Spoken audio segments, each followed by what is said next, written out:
The wind slid through the glass door of Hope Hollow Rescue, leaving behind a thin veil of chill in the air. Mara Delaney pulled her coat collar tighter and stepped inside on worn-out shoes. She wasn't planning to adopt. At least that wasn't what she told herself.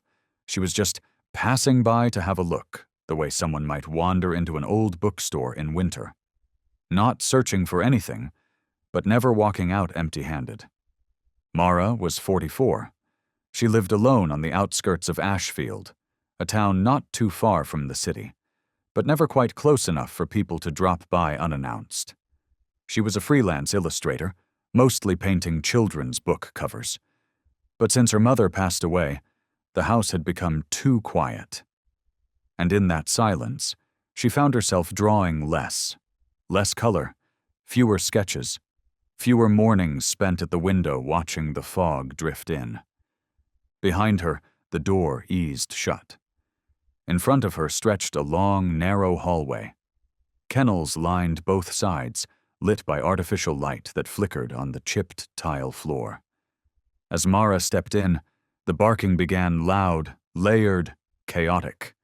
A chorus of hope, hunger, and need. Some dogs jumped, scratching at the metal gates with eager paws. Others pressed their noses through the bars, tails wagging wildly, as if love might find them faster that way. Mara walked slowly. One hand stayed tucked inside her coat pocket, grounding her breath. She looked at each dog with care, smiled at a few, nodded at others whose eyes shimmered with quiet longing. But then, the noise faded. At the end of the hall, there was a stillness. No one came down here, not anymore. The overhead bulb blinked, dim and dying, casting light like an old memory dull and flickering. Behind rusted metal bars and a nameplate too faded to read clearly, a large body lay curled in the back corner like a pile of folded blankets. No movement, no sound. A German shepherd. His coat, once proud in shades of sable and black, was patchy and dull, like peeling paint on an old wall. His ears drooped, his limbs stretched along the far edge of the kennel. Broad paws trembled faintly beneath a threadbare blanket. He didn't look up, didn't shift, didn't even bark. Shiloh. The name barely legible on the rusted metal tag. Mara stopped. She didn't know why. She just stopped. It was like something in that silence had reached out and tugged at her sleeve. Not with words, not even with logic. Just a soft pull, and something in her chest quietly answered. She took a step forward, then another. The barking behind her began to fade. She knelt slowly in front of the kennel, her knees pressing against the cold tile. She didn't tap the gate. She refrained from calling out to him. Didn't try to get his attention. She just looked. Her gaze landed on his body like someone brushing dust off a forgotten painting in an attic. Something that had once been beautiful, and still was buried beneath the years. A silver bowl sat in the corner, almost dry. A food tray beside it, untouched and darkened with time. No one had come to this kennel in a while. Maybe no one had wanted to. Mara stayed still. The only sound was the quiet hum of broken lights overhead. And for the first time in weeks, maybe months, Shiloh moved. Mara exhaled softly. Her breath faded into the cold air like a wisp of fog, vanishing into the sterile stillness that smelled faintly of antiseptic and dust. 1 second, then 2, then 5. Shiloh didn't move. But maybe it was the silence itself that softened something in Mara's chest. He wasn't like the other dogs, all barking and bouncing for attention. Shiloh didn't want that. Or more truthfully, he had stopped wanting it a long time ago. And somehow, it was that very absence of wanting that made Mara unable to walk away. She didn't rush. She sat down slowly, careful to leave enough space to not intrude, but close enough not to abandon. Her left hand rested gently on her knee. Her right braced against the cold tile. Back straight, eyes steady, she simply watched the frame of life behind the bars. From farther down the hall, the chaos continued. Barking, whining, the scrapes of eager paws, an invisible contest between tails and twitching ears. Some dogs leapt against the gates, some whimpered. One gave a sharp cry, jerking at a tangled leash on a hook. But not Shiloh. No reaction, no shift, not even a sigh. Mara looked at him the way you wait for someone in a quiet cafe. You don't call out, you don't wave, you just tilt your head slightly and let the silence do what it does. Then, she whispered, soft as wind slipping through a half-closed door. "Aren't you going to look at me?" She didn't know what she was waiting for. Maybe the familiar rejection. Maybe the heavy silence that had lived with Shiloh for so long it became his second skin. But whatever it was, the moment didn't feel as empty as before. A minute passed, then two, and then like a ripple at the edge of breath, something shifted. Shiloh lifted his head. Slowly, that wide, heavy head shifted slightly to the right, just enough for the low overhead light to catch in his eyes. They were brown, clouded, dull, not glowing, not glistening, but alive. It wasn't a look anyone else would have remembered if they were only looking with their eyes. But Mara wasn't using her eyes. She was using her heart. It wasn't a plea for help. It wasn't a spark of hope. It was something else entirely. A gaze that simply said, "I see you." No demand, no fear, no expectation. Just presence. Mara reached into her coat pocket and pulled out a small square of silk. It was the cloth she used to wipe her paint palette, thin, soft, still holding the faint scent of her perfume.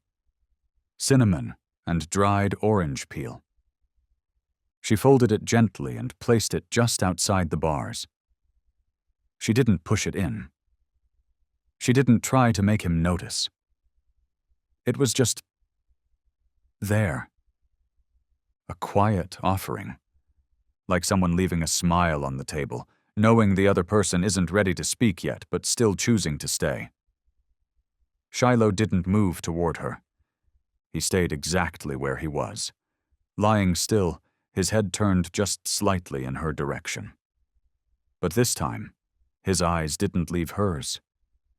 And it was that look, quiet, unwavering, that kept Mara rooted in place. Not because it was warm, not because it was beautiful, but because it was honest. Honest in a way that made her chest tighten. In a hallway filled with eyes wide from fear, or frantic for attention, or desperate with hope, his gaze was something else entirely. It was still. Cold.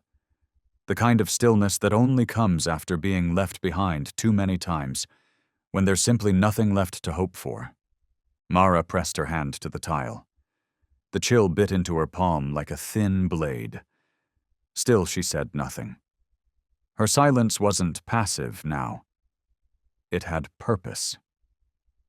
Shiloh slowly closed his eyes, but he didn't turn away.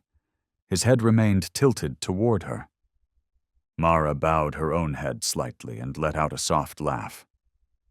Not for him, for herself, because for the first time in a long time, she felt seen.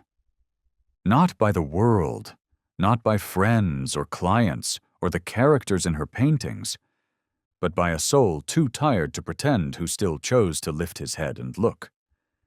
No words were spoken after that, no extra movements. Just the quiet. And somehow, in that quiet, the thinnest thread became the strongest bond. Footsteps approached from behind. A young woman in a slate blue uniform stepped up, her name tag sitting slightly crooked on her chest. She wore a polite smile and spoke in a soft, practiced voice. Would you like to see the puppies on the other side? There are a few very sweet, friendly ones over there. This guy—" She hesitated, glancing toward Shiloh. "He doesn't really engage anymore." Mara didn't look at her. Her eyes remained on the broad head resting in the corner of the kennel. She saw a slow breath, a slight twitch in the back paw. Stillness, but not absence. She shook her head just once. Her voice was barely above a whisper. "I don't require an energetic, exuberant dog. Don't be naughty. I guess I need someone who knows what it is like." She wasn't speaking to the staff member. Not really. It sounded more like an exhale spoken aloud. A confession, soft and unguarded. The young woman stood there for a moment, unsure. She'd never heard a visitor say that before. Most people came in with hopeful hearts and left when reality sank in. Old dog, slow dog, not many years left. She let out a quiet breath. "He's been here over 8 months, she said gently. "No one ever stops for more than 2 minutes. No one." Mara tilted her head slightly. Her eyes just then seemed to soften. She stepped forward, slowly, until her knees were nearly touching the edge of the kennel. She didn't knock, didn't speak. She just extended her hand through the bars, not straight, but at an angle, the way a bare branch might stretch into the winter air, waiting for a breeze kind enough to notice. Shiloh didn't react at first. One quiet moment, then another. And just when it felt like nothing would happen, he moved. Then a shift. Barely anything. But it was real. His neck moved, slow and deliberate. He didn't leap up. He didn't move forward. He simply lowered his head, like he was checking one last time whether the world was safe. And then, his nose brushed the inside of Mara's wrist. Just a touch. Feather light. As if even he didn't believe he was doing it. As if anything firmer might shatter the fragile moment before it had the chance to mean something. But to Mara, that single touch struck like a storm in her chest. She remained quiet. Her body didn't flinch. Her voice stayed tucked away. Somewhere behind the breath she didn't dare release. She simply sat there, still feeling the warmth of his presence resting on her skin like a heartbeat just beginning to return. Behind her, the shelter staff member still stood quietly. But Mara no longer heard her. The only sound now was her own breathing, steady but changed somehow. She rose to her feet. Her hand trembled slightly, but her heart did not. She turned and walked toward the front desk. Another staff member looked up, about to speak, but Mara's voice came first, not loud, not rushed, not uncertain. Just one sentence. "I don't know why, but I think I came here for him." A quiet pause passed between them. Then the shelter worker gave a small nod and stood. She moved slowly to the kennel, her hand sliding gently across the latch. Her voice softened to a near whisper, like coaxing a child from sleep. "Come on, Shiloh. Let's go with her now." But Shiloh didn't move. They stood there, one woman, one dog, like 2 shadows long, accustomed to being left behind. No one urged the other forward. No one pulled. No one pushed. And then Shiloh moved.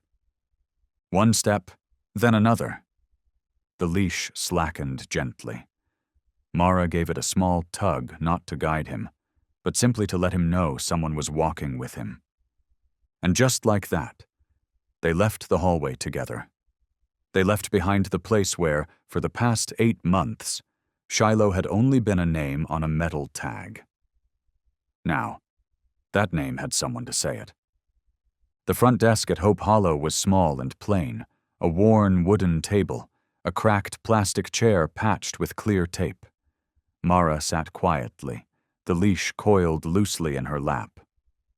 Shiloh lay beside her feet, his head bowed, eyes neither fully closed nor fully open. The shelter worker, a young woman named Lydia, returned carrying a clear plastic bag. She placed it on the table and unzipped it slowly. "These are the last things we have of Shiloh," she said softly. Inside was an old leather collar, worn thin with time, its buckle rusted. A square of faded fabric, once perhaps part of a handkerchief, the seams frayed and coming undone, and a small folder of vet records held together by a loose rubber band. Mara didn't ask. She simply nodded. While the paperwork printed, Lydia leaned gently against the desk. Her voice dropped lower. "Before he came here, Shiloh lived with a little boy who had late-stage cancer. They were inseparable." Mara glanced down at the leash in her hand. She said nothing, but something in her eyes had changed. "The boy passed away over a year ago," Lydia continued, her gaze drifting toward where Shiloh lay curled on the floor. "The family brought him here, said they couldn't take care of him anymore, but really—" Her words slowed. "They didn't want to keep anything that reminded them of him." Silence followed. It felt as if every noise in the room had stepped aside, making space for the quiet to settle between their breaths. "We didn't think Shiloh was going to make it," Lydia said. "That first week, he didn't move, didn't eat, didn't drink, just stared at the door." She paused. Not to think, just to remember. And every night, right at 9 p.m., he would let out one soft whine. Mara turned to look at him. Shiloh still lay there, motionless, as if unaware of the conversation. But then his tail moved. Just once. Barely more than a flick of air brushing across her ankle, like a memory that hadn't left, like a breath that hadn't fully gone. For a long moment, nothing happened. The wind carried dust across the asphalt. A few dry leaves rolled past the tire. Somewhere in the distance, a dog barked once, then went quiet again. Shiloh stayed where he was, a few feet behind Mara. His leash hung loose, dragging slightly along the ground. He watched her eyes half-shielded, tail still, body low. Mara didn't turn around. She didn't coax or gesture. She just breathed, slow and steady, her gaze fixed on the open car door and the soft blanket inside. Then, behind her, there was a sound so faint it could have been imagined. The gentle rustle of cautious paws. One step, then another. Shiloh came closer, not quickly, not like a dog running to his owner, but like someone answering a quiet invitation, unsure if they were truly welcome. He reached the open door, paused, and looked inside. The blanket held the faint scent of warmth, of something lived in, something kept, and just above it, the fabric rabbit waited, head tilted sideways, like it had been listening to all of this. Shiloh placed one paw on the edge of the car floor, then another. His body moved slowly, legs uncertain, but there was no hesitation in his eyes. He climbed in, curled into the far corner, lowered his head onto the blanket, and let out a breath, not a sigh, not a whine, just a breath that had waited far too long to be released. Mara turned at last. She remained quiet, her face calm, her hands steady as she closed the door carefully, like wrapping a memory in silence. And as the latch clicked into place, something shifted, not loudly, not suddenly, but deeply. A chapter ended, and another one quietly began. Shiloh stood just an arm's reach away. He wasn't looking at Mara. His eyes were fixed on the edge of the car, just a small step up, barely half a hand high. But for a body worn thin and legs that had carried too many goodbyes, it might as well have been a hill. He stepped closer. His movements were stiff, each one carrying a faint tremble, but there was no hesitation in his intent. His head stayed low. His eyes flicked toward the open seat. There was no voice urging him forward, no hand pulling the leash. Only Mara's steady breath beside him and a blanket resting inside the car, waiting without pressure. She kept her gaze soft. She didn't say a word. Her heart was beating faster now, but her eyes remained calm, her smile barely there. It didn't matter if Shiloh climbed in or not. That wouldn't change how she saw him. Time passed quietly. Then, Shiloh lifted one paw and placed it on the edge. He paused there. Hesitated. His paw returned to the ground. Mara stayed still. A moment later, he tried again. This time, both front legs came up. He held there longer, his shoulders quivering under his patchy coat, muscles tense like he was holding the weight of something unseen. Mara swallowed. A part of her wanted to whisper encouragement, to say how proud she was. But she knew Shiloh didn't need words. He just needed to know she wasn't going anywhere. He crouched low. Rear legs drew close, and with one quiet push, slow, shaky, imperfect, he climbed in. All four paws made it off the ground.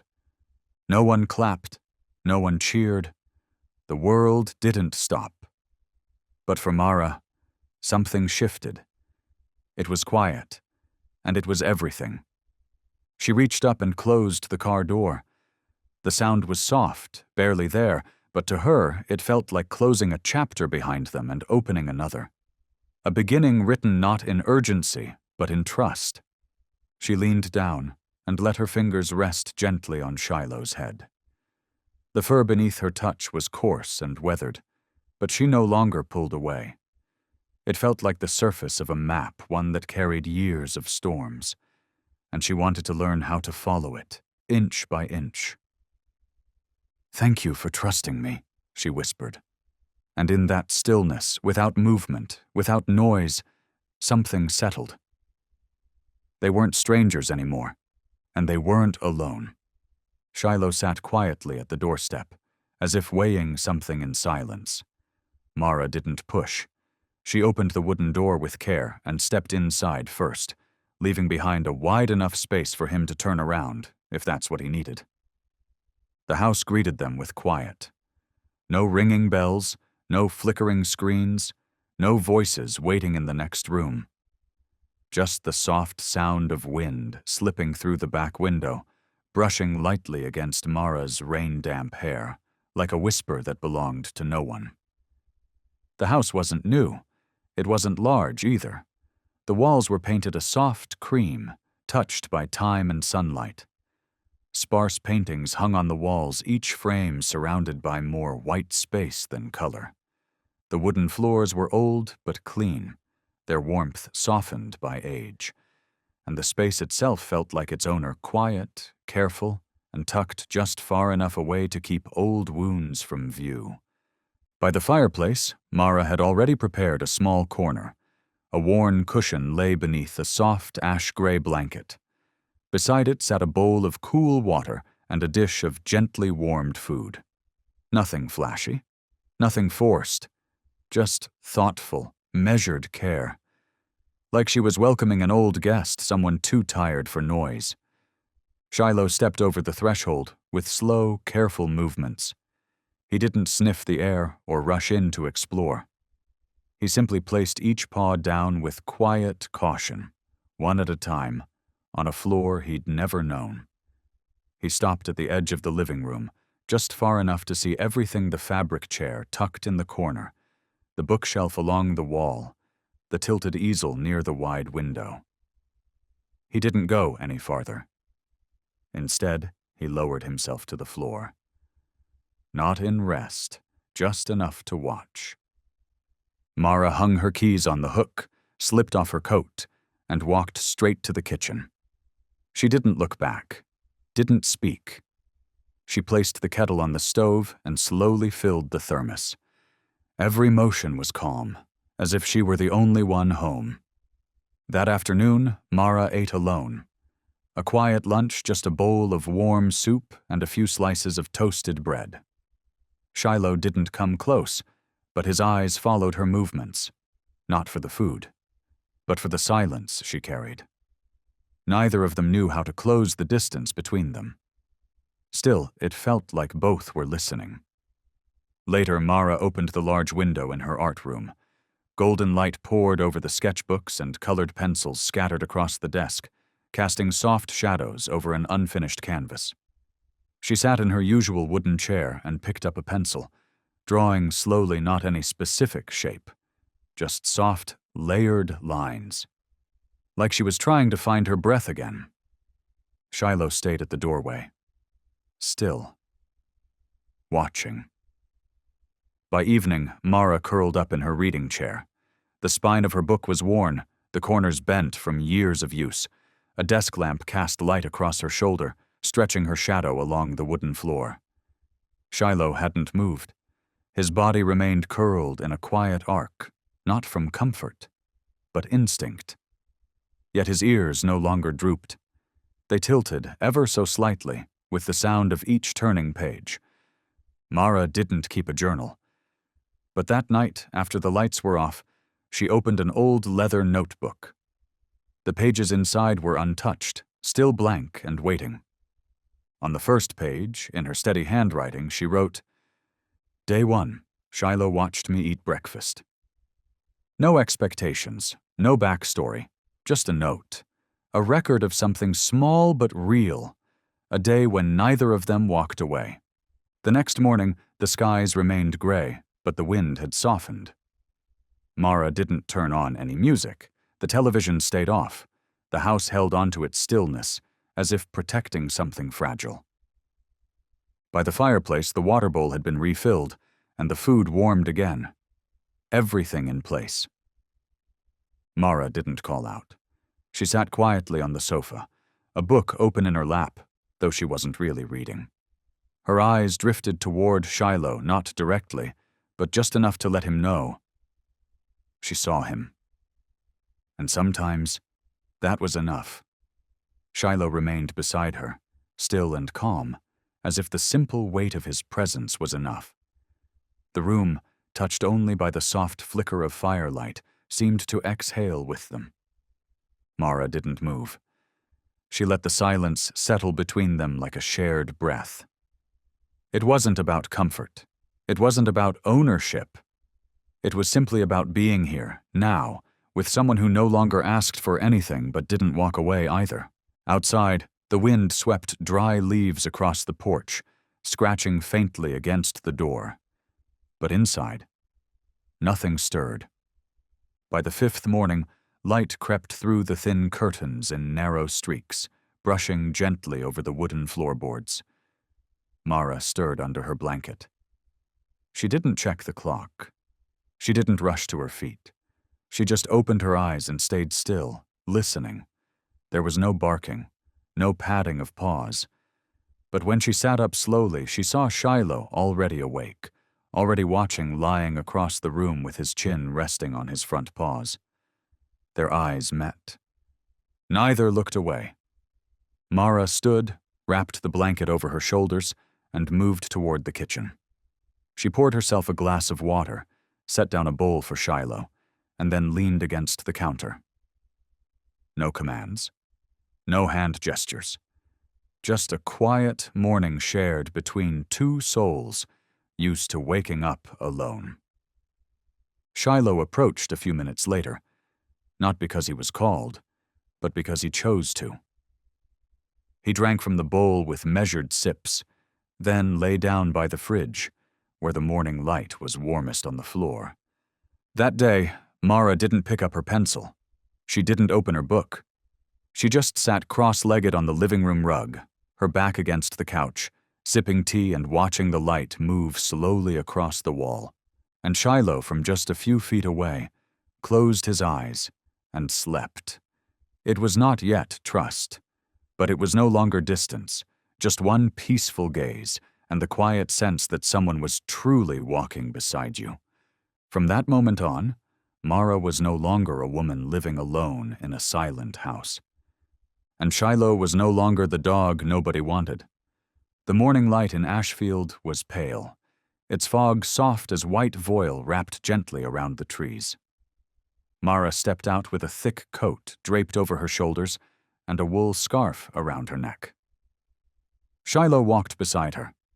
The forest lay just a few minutes away, skirting the edge of town like an old secret. Its winding trail was littered with fallen leaves and twisted roots, resting in stillness like a memory no one dared to touch. Shiloh moved slowly, deliberate, careful. Though age had dulled his stride, his nose worked with quiet focus, inhaling each breath of air like it held something familiar. He didn't rush, didn't hesitate, just moved forward with quiet conviction. Mara held the leash loosely. She walked alongside him in silence, already attuned to their language of wordless connection. Each step was a sentence, each pause a paragraph. They didn't need to speak to understand. A sudden rustle from a low shrub startled the calm. Shiloh froze. His ears perked up, his eyes locked toward a deeper patch of trees still shrouded in fog. Mara turned in time to see his body tense, his posture lean forward, and then he moved, not bolting, not wild, but fast, with purpose. "Shiloh? What is it?" she called. He didn't look back. Mara tightened her scarf and followed him, her boots slipping slightly on the wet trail. She didn't panic, but her heart raced. There was something in Shiloh's movement, something urgent that she couldn't ignore.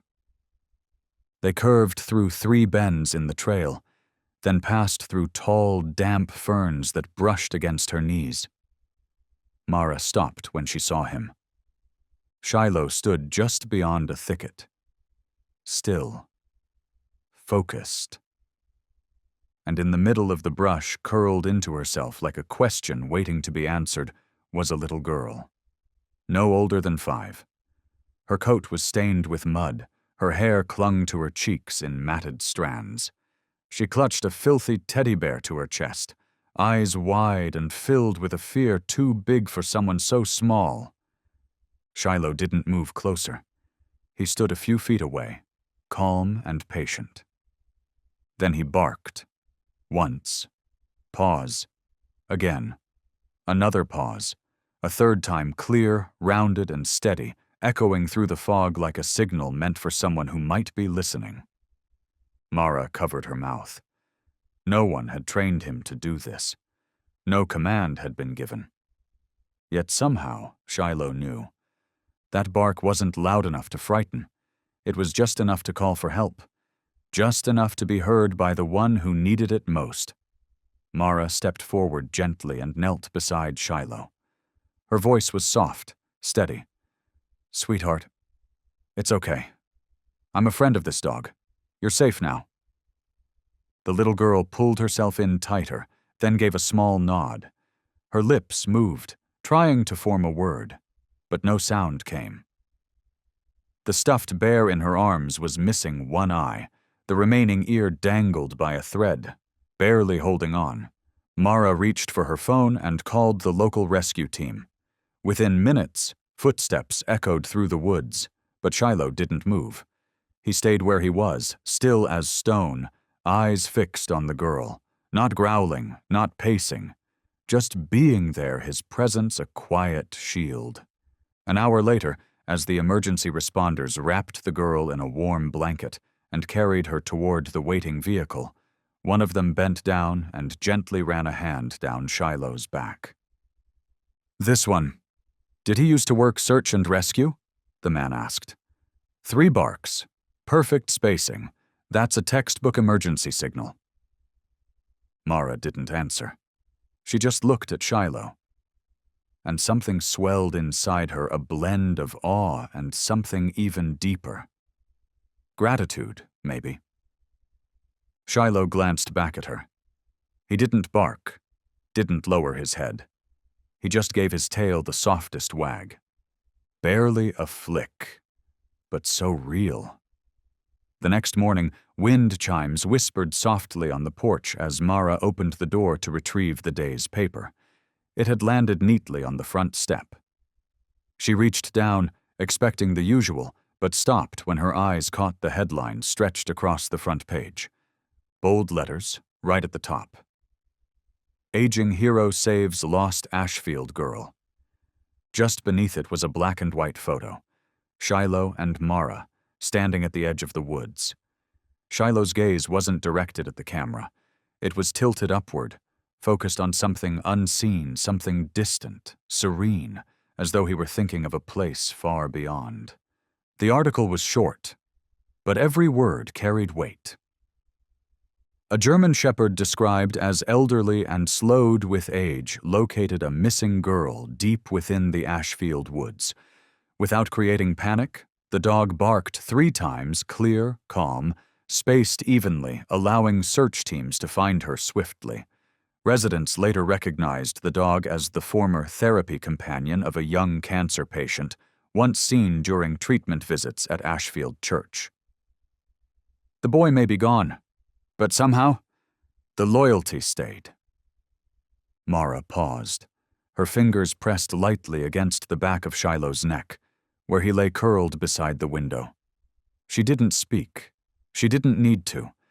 That touch alone, just a quiet, steady hand, was enough.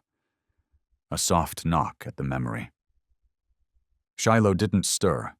He stayed still, soaking in the warmth of the sun pooling through the window panes.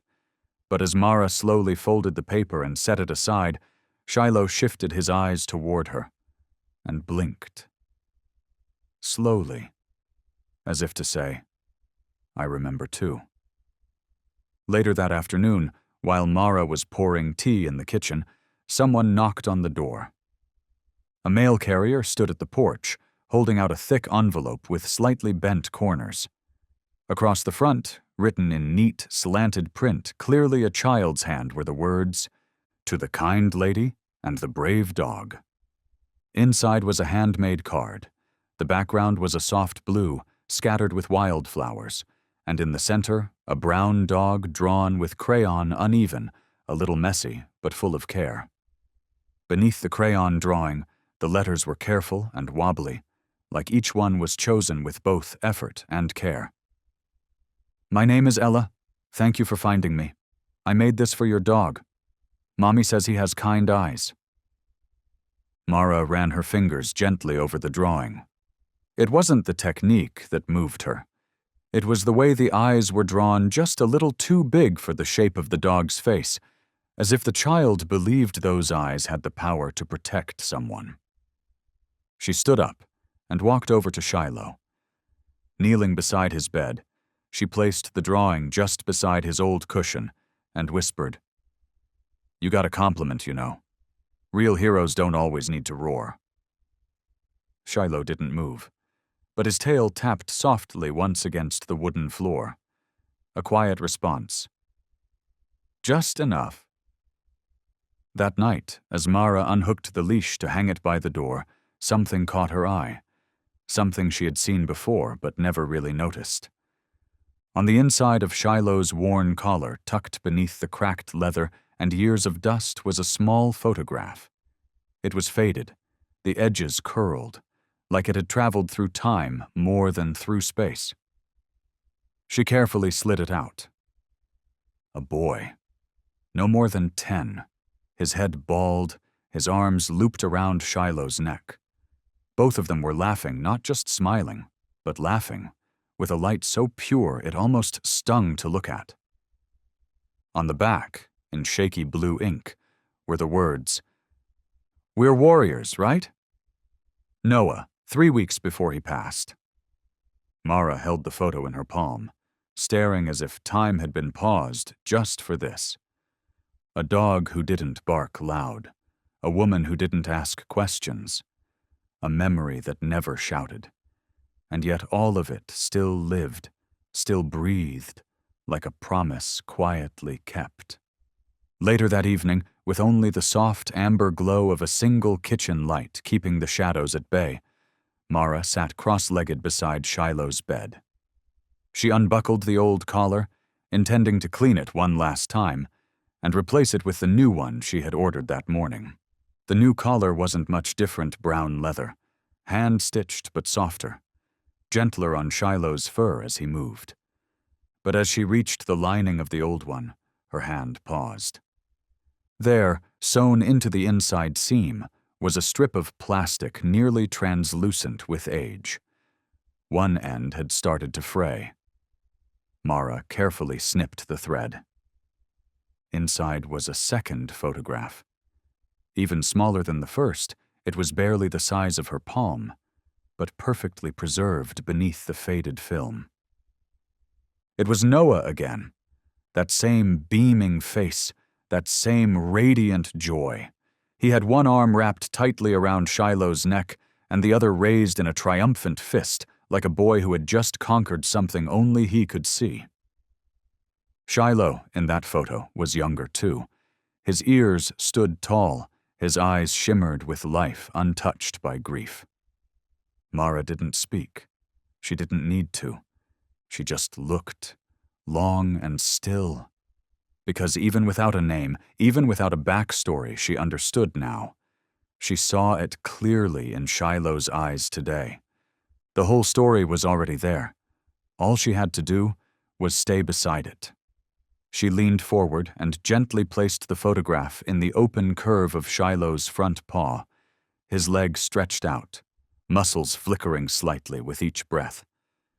"You've carried this with you all this time," she whispered, as if answering a question no one had spoken aloud. "And I'll carry it with you, until this memory no longer has to stand alone." Shiloh didn't turn his head, but his tail shifted slightly, brushing softly against Mara's wrist resting on the floor. Just a tiny motion, barely more than a breath. Yet it was enough to loosen something deep in Mara's chest. That night, the wind didn't blow as fiercely as it usually did, but the cold was sharper. Mara laid an extra blanket over Shiloh, thicker, warmer. She didn't move the photo. She let it stay, nestled right there, resting gently against his chest, tucked into the fur streaked with gray, resting close to a heart that still beat steady and alive. Shiloh faced the wall, quiet as ever. He didn't make a sound. But his breathing, it was easier now.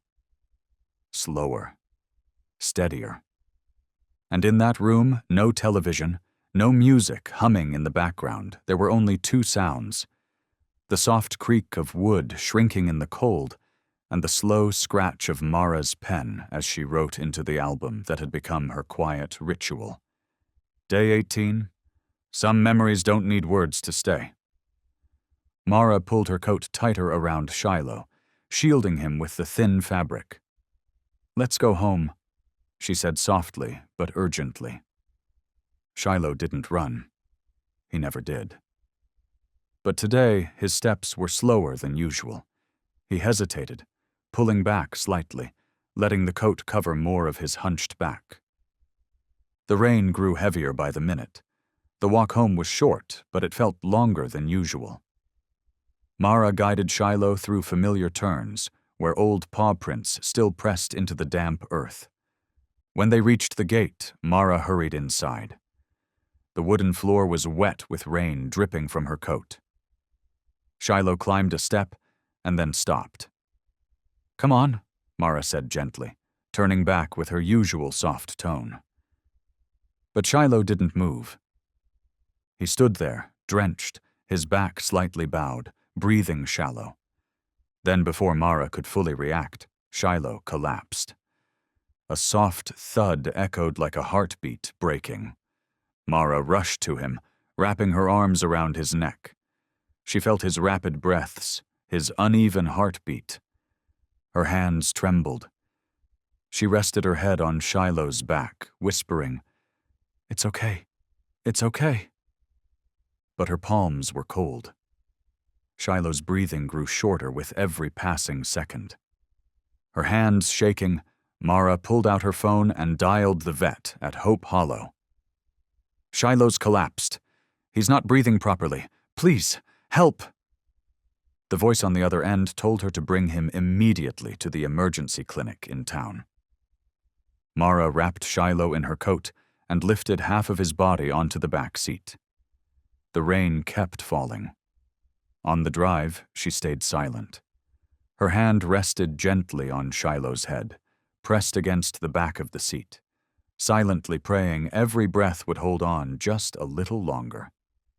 At the clinic, Dr. Darla, the vet who treated Shiloh when he was first adopted, rushed out without needing any explanation. One look was enough. "Take him to the cardiac ultrasound room, quickly." The door closed behind Shiloh. Mara stood outside, her back resting against the wall, eyes fixed on the doorknob.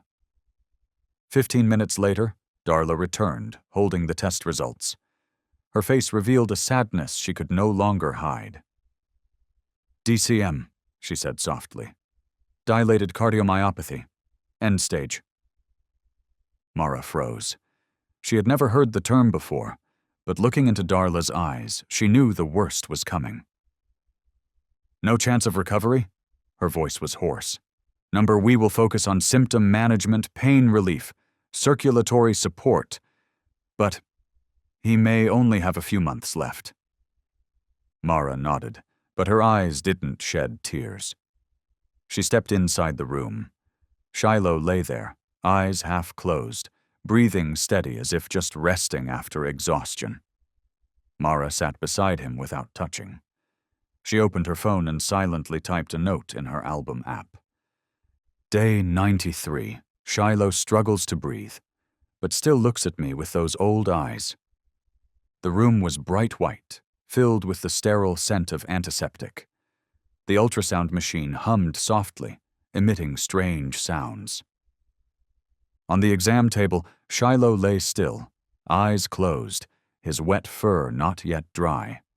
Mara stood nearby, her fingers lightly brushing the edge of the table, lips pressed tight, as if afraid that speaking might awaken something irreversible. Dr. Naomi Hart, the lead vet at Ashfield Clinic, donned gloves and gently moved the ultrasound probe over Shiloh's chest. The screen displayed irregular heartbeat patterns. No words were needed. Mara understood from Naomi's eyes that the diagnosis would be hard to hear. "Dilated cardiomyopathy. End stage," Naomi said slowly, searching for the gentlest words. "The scientific term is dilated cardiomyopathy, DCM. Shiloh's heart can no longer contract with enough force to pump blood effectively throughout his body." Mara felt the air leave her lungs.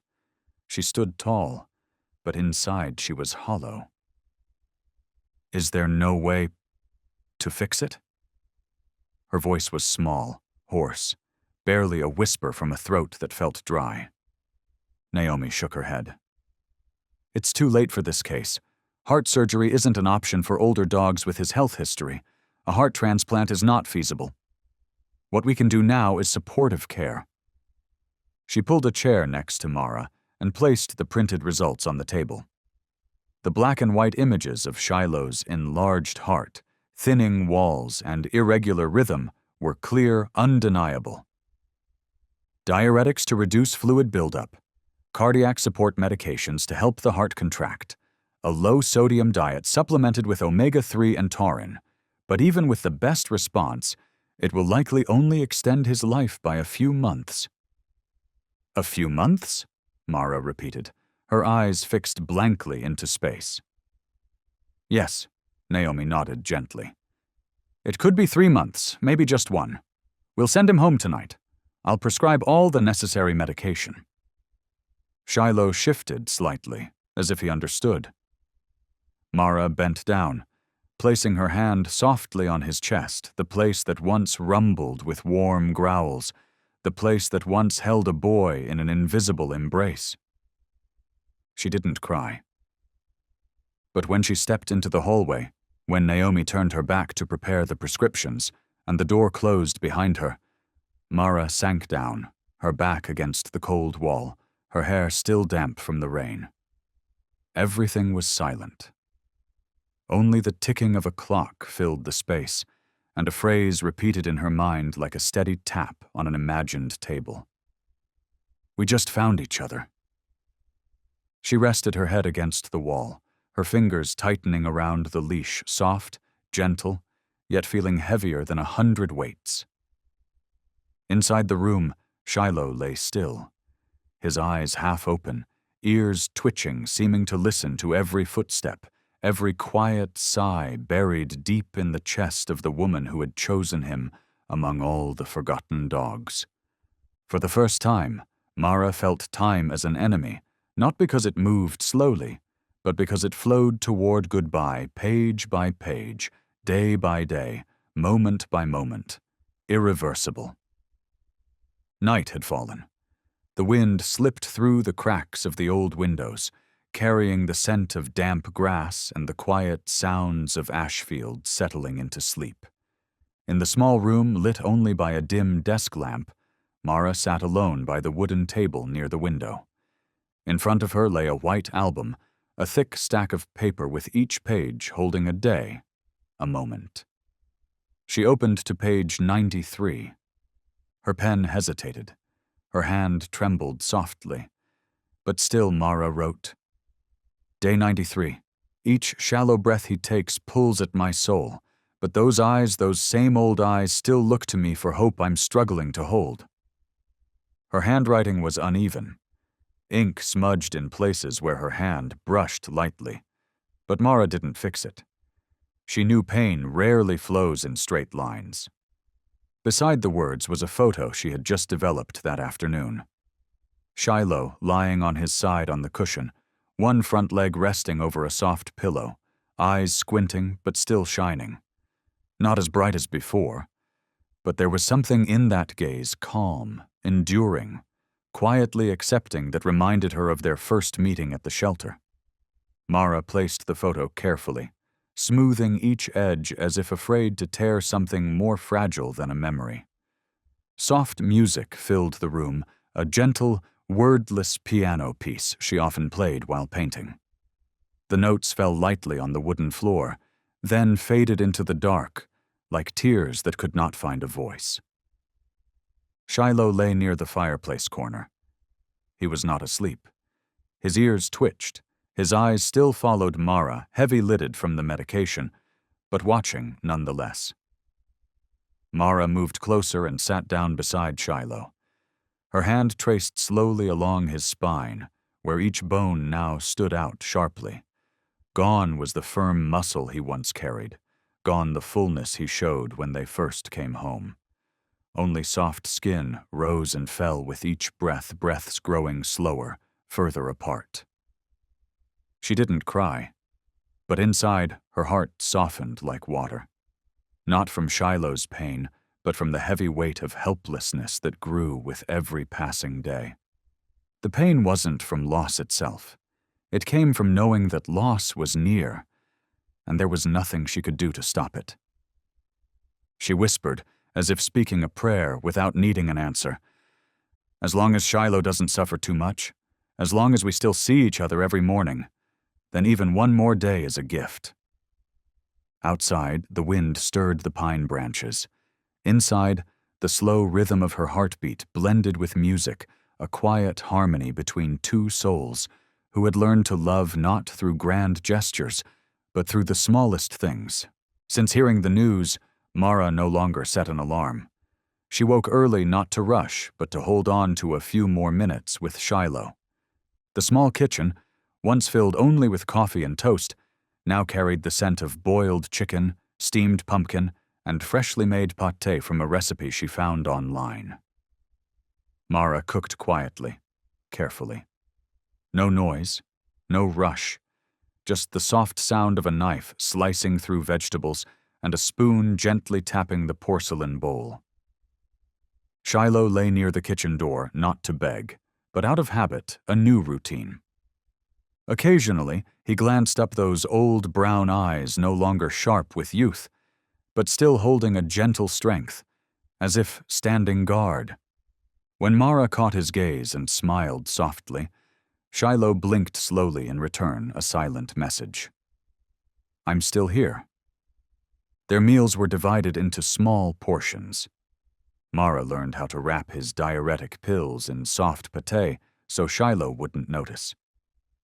She placed the bowl down, then stepped back and sat on the wooden floor. No urging, no timing. If Shiloh ate, she gave a slight nod. If he didn't, she whispered, "It's okay. There's always the next meal." At night, Mara didn't turn on the TV. She cleaned her piano gently, lifting the lid like opening an old book. Her fingers touched the keys and began to play classical pieces she hadn't played for years, not to perform, but to fill the room with warmth.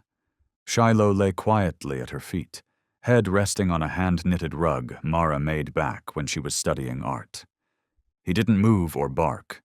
He was simply there, eyes half closed, breathing steady as if the music was his refuge. Sometimes Mara paused her playing and just sat still, watching the silver strands that had crept onto Shiloh's shoulders fading slowly, one by one. She said nothing. She simply stroked his thin back, then rested her head against the chair, breathing softly. In those moments, time seemed to pass through a frosted glass, silent, unhurried. Just a middle-aged woman and an old dog, holding on to every hour, every minute, as if trying to hold grains of sand that threatened to slip through their fingers. That night, just as Mara folded the blanket and prepared for bed, Shiloh lifted his head ever so slightly and let out a soft exhale. He didn't say a word, but his gaze struck Mara deep in her throat. In that moment she understood. Shiloh knew. He knew that every day left was a gift. And because he knew, Shiloh stayed just a little longer. That afternoon, the air was still. Clouds drifted slowly, and sunlight spilled softly like a thin silk scarf draped over the old rooftop. Mara was watering the garden beds by the porch when she heard a faint rustling in the backyard. It wasn't the wind, it wasn't bird song. It was slow, dragging footsteps on dry grass. Shiloh. He came out through the back door, not fast, not steady, but clear and certain. It was the first time in weeks Shiloh had willingly left his familiar blanket. Mara set the watering can down and followed quietly, careful not to break the gentle pace. Shiloh stopped beneath a rose bush, its branches spreading like a tiny umbrella. He lowered his head and lightly scraped the earth with his front paw. Not harshly, just softly. Once, then again. Mara held her breath. For some reason, her heart suddenly hammered like a bell, awakening a distant memory. She slowed, knelt beside Shiloh, and then she saw it. A corner of dark, rough fabric peeked from beneath the withered grass and dirt. Gently, Mara brushed away clumps of grass and soil until the object was fully revealed. It was a child's t-shirt. Faded blue from sun and rain, the chest bearing faint traces of a small truck printed in pale, worn lines. She dared not breathe deeply. Her hand trembled as she turned the shirt over. Near the collar was a small tear, like an old bite mark. Shiloh lay down next to her. His nose touched the edge of the shirt. Then he closed his eyes. No bark, no whine, just lying beside a memory. Mara stroked his head without speaking. Her heart clenched, knowing that Shiloh wasn't just remembering, he had never forgotten. He no longer had the speed of his youth, no longer the strength to chase falling leaves. But he had held on to a part of his soul by burying something that belonged to the one who was once his whole world. That shirt unspoken of, unsearched for by anyone Shiloh had hidden where he felt it safest. And now, knowing his time was short, he had brought it back as if to send a message never said aloud. Mara sat there for a long time, beside the worn shirt and the old dog. The late afternoon sun stretched their shadows long across the grass, blending them together as if the woman and her memories were holding each other close. Outside on the porch, Mara gently washed the shirt by hand in a small basin. She used warm water, no soap, no fabric softener, just quietly rubbing, as if each thread still carried the breath of a child. The faded stains and worn stitches weren't scrubbed away. She didn't want to erase the past. She only wanted to cleanse the pain so the memories could stay, gentle and true. When the shirt dried, Mara didn't fold it. She laid it softly in her hands and carried it inside, as if bringing a gift back to its rightful place. That night, Mara placed the shirt beside Shiloh's cushion. No words were spoken, no expectations given. She sat down in her chair, turned off the main lights, and switched on the small reading lamp beside her. Then she let everything be. Shiloh approached, not quickly, not hesitantly. He gently pulled the shirt closer with his nose, then curled around it. No scratching, no biting. Just lying there, resting his head on the fabric, as if finding back a piece of himself long lost. Then, he closed his eyes and slept. For the first time in weeks, Shiloh didn't stir.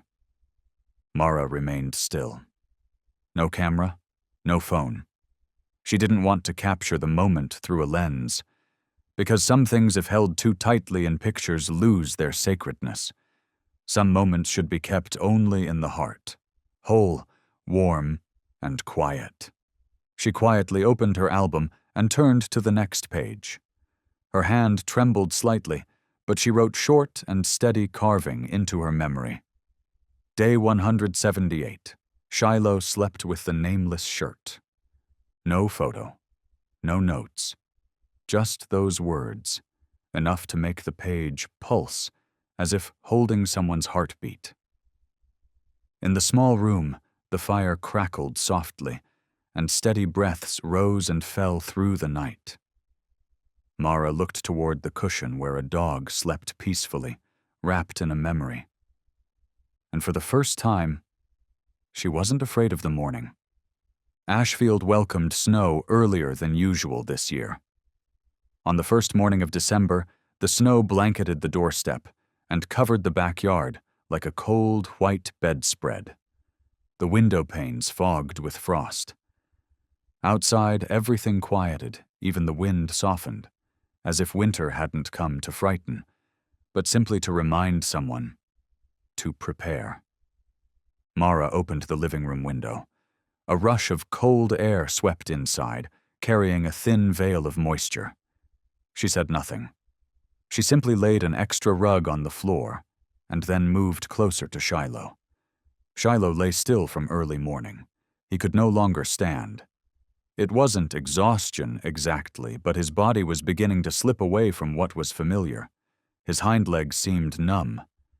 Each morning, his breathing grew heavier, and his eyes stayed half-closed longer before opening again. Mara didn't ask if he was okay. She knew that if he had the strength to answer, he would only look at her. Gently, she slid her hands under his back and lifted him up, a clumsy but careful motion. His body was noticeably lighter than the month before. As she walked, she reminded herself not to count days, but breaths.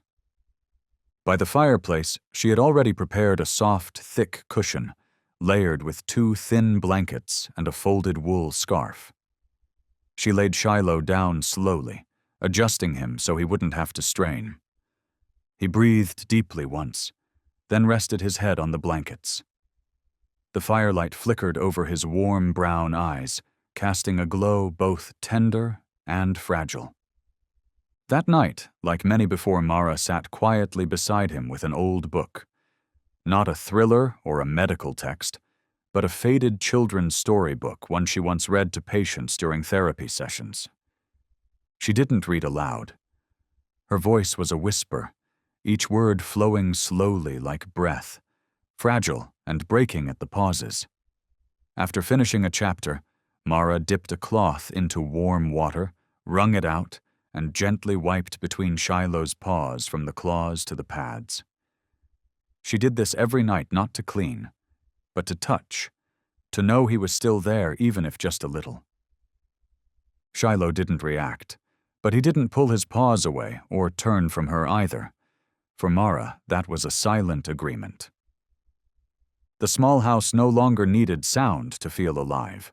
There was only the crackling fire, the scent of burning wood in the air, the slow, steady breathing from the blanket's corner, and the storytelling voice needing no reply. Outside, Ashfield was bitter cold. But in this small corner where firelight painted soft amber on the walls, time slowed down, as if a gentle song played quietly at the heart of the world. Mara laid her hand on Shiloh's head, stroking slowly from forehead to neck. Not firm, not repeated. Just once a quiet mark of presence in that moment. In the deep stillness of a first snow night, her heart knew the most precious things in life never come twice. That evening, the wind outside was soft but cold, slipping through cracks and reaching Mara's fingers like a reminder of things she hadn't faced for a long time. Mara stood before a pale wooden cabinet, hesitating for a long moment before opening the left door. Inside, among old papers and faded books, lay a dark brown wooden box worn slightly at the edges. She placed her hand on it and slowly lifted the lid. Inside were handwritten music sheets, yellowed with age, the notes faded but still readable.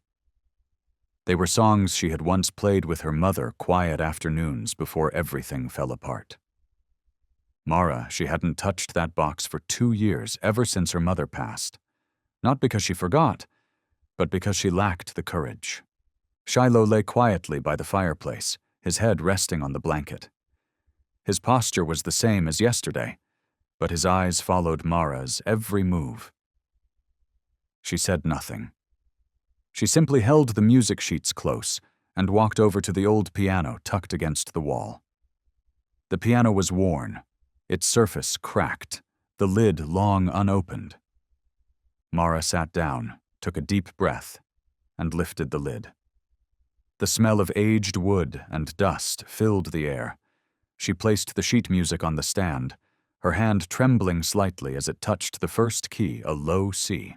It didn't sound loud, but it made the room pause. Shiloh stirred slightly. He didn't lift his head, only his tail slow, soft, but unmistakable. As if he knew Mara had just crossed a deep threshold within herself. Mara didn't look up. She didn't dare. She bent down, placed her hand on the keys, and began. The first notes broke the silence like a thread unraveling the quiet left in the room. The piece was Clair de Lune, once her mother's favorite. Her fingers remembered the path, though no longer swift. She played slowly, very slowly, as if each note was wrapped in memory. Midway through the chorus, a tear fell onto a white key. She didn't wipe it away. She continued playing each beat steady, like the rhythm of her own heart. Shiloh closed his eyes, but his ears twitched. His body trembled gently with each deep note, feeling something beyond words in the music. The piano didn't just replay a song. It called back a memory. A part of Mara that she had locked away now softly opened, as gentle as a breath, as tender as a goodbye. When the music ended, Mara's hand stayed on the keys. She sat still for a long while. Tears had stopped, but her heart remained heavy somewhere deep inside. In the lasting silence, Mara looked out the window where snow blanketed the yard, slowly fading into the night. She turned back to Shiloh. He didn't move. But he was still breathing. And his half-closed eyes seemed to listen once more, even though the music had stopped. Mara whispered softly, "Some silences carry farther than any song." That night, the wind fell still. The thin veil of snow rested quietly on the windowsill, undisturbed as on any other night. The house remained calm, save for the gentle hiss of the fireplace, sometimes broken, like someone trying to hold a deep breath. Mara didn't sleep. She spread a thick blanket beside Shiloh's cushion. No music, no book, just silence. Her hand softly touched the thinning, rough fur. Shiloh's chest rose and fell slowly. Each breath now was like a breeze over water so faint it could vanish at any moment.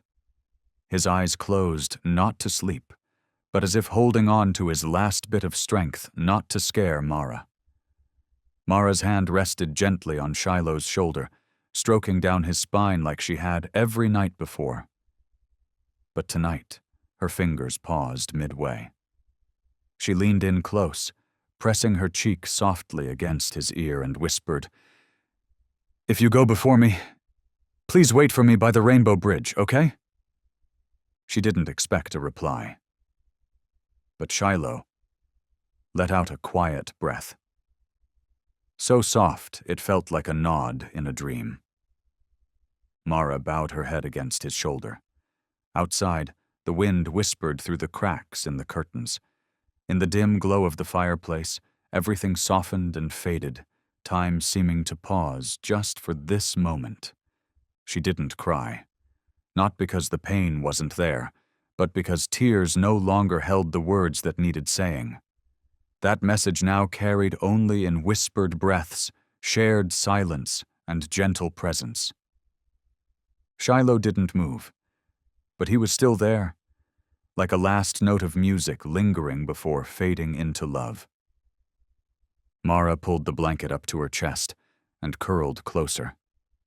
Her hand stayed on Shiloh's body, a thread unbroken between two souls. The fireplace flickered low. The fire settled down. Mara closed her eyes, sighed deeply, but did not sleep. She simply stayed. She simply stayed near. That night held no goodbye. Only the quiet preparation for what everyone knew was coming. And the next morning, as the first winter sunlight filtered through the window, Mara still sat there, eyes dark-rimmed but peaceful. She placed her hand gently on Shiloh's head and whispered once more, "Thank you for waiting to hear me say it first." That morning, the sun rose slowly. Its first rays barely touched the windowsill before lingering there, reluctant to move further inside the house. Mara opened the window, letting in only a soft glow. She feared too much light would tire Shiloh. But then, Shiloh shifted slightly, as if wanting to crawl closer to the sun. He no longer had the strength to stand. He only turned his body gently, lifting his head to face the warmth. Mara bent down and cradled Shiloh like a bundle of blankets. She laid him carefully on a small cushion near the window. No words spoken.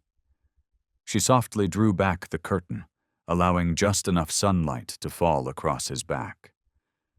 His eyes remained closed, but his lips parted slightly, as if exhaling peace. That afternoon, Mara prepared a light chicken broth. Every spoonful she tasted, first testing for heat, for salt, for tenderness. Shiloh lapped up 3 small sips, then no more. But his gaze stayed gentle, present. Mara didn't push. She simply sat quietly, her hand resting nearby, watching each breath. The wind outside was mild, but enough to ring the wind chime on the porch 3 times deep and steady, without hurry or clatter. As afternoon faded, the sunlight slanted lower, shining right on Shiloh's resting place.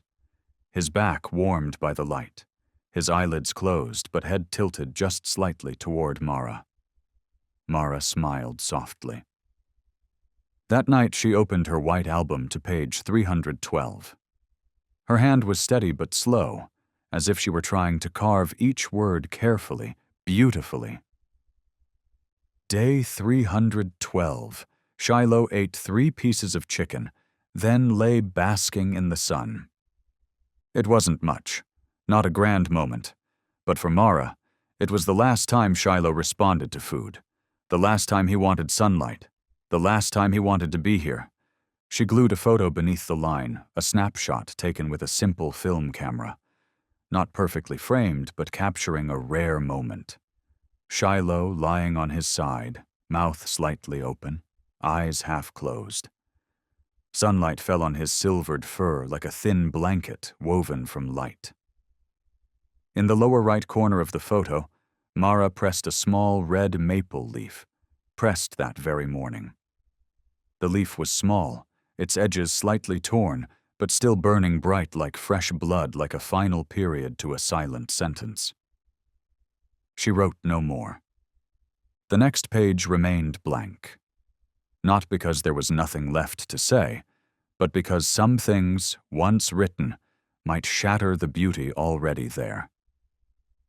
Mara closed the album, hugged it to her chest, and returned to the fireside.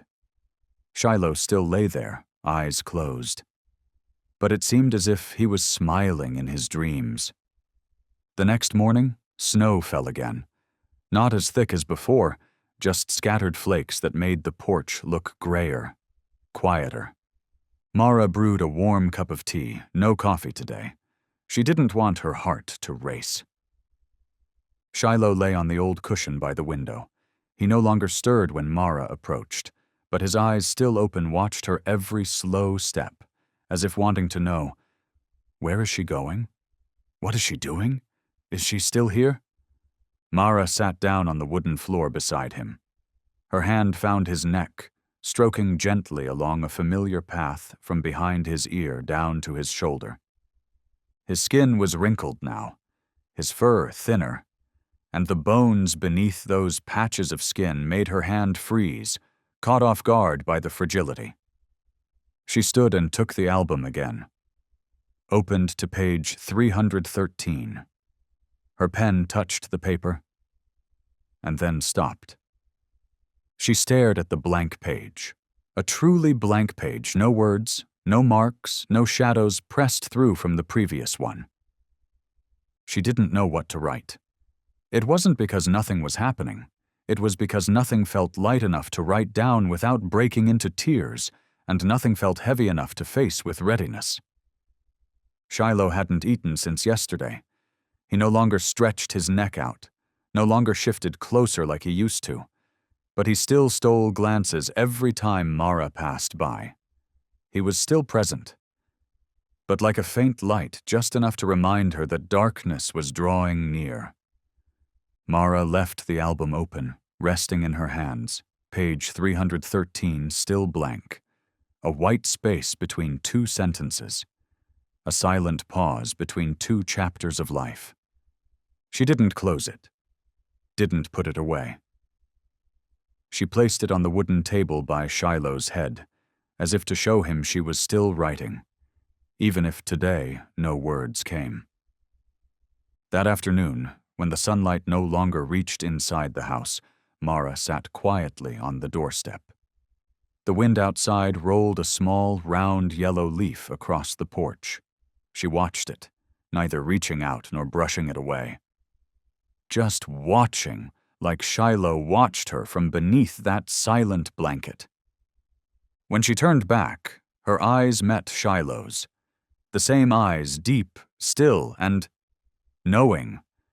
But this time, the look held no expectation. It was simply a soft goodbye. Mara sat down beside his cushion, placed her hand on his head, in silence.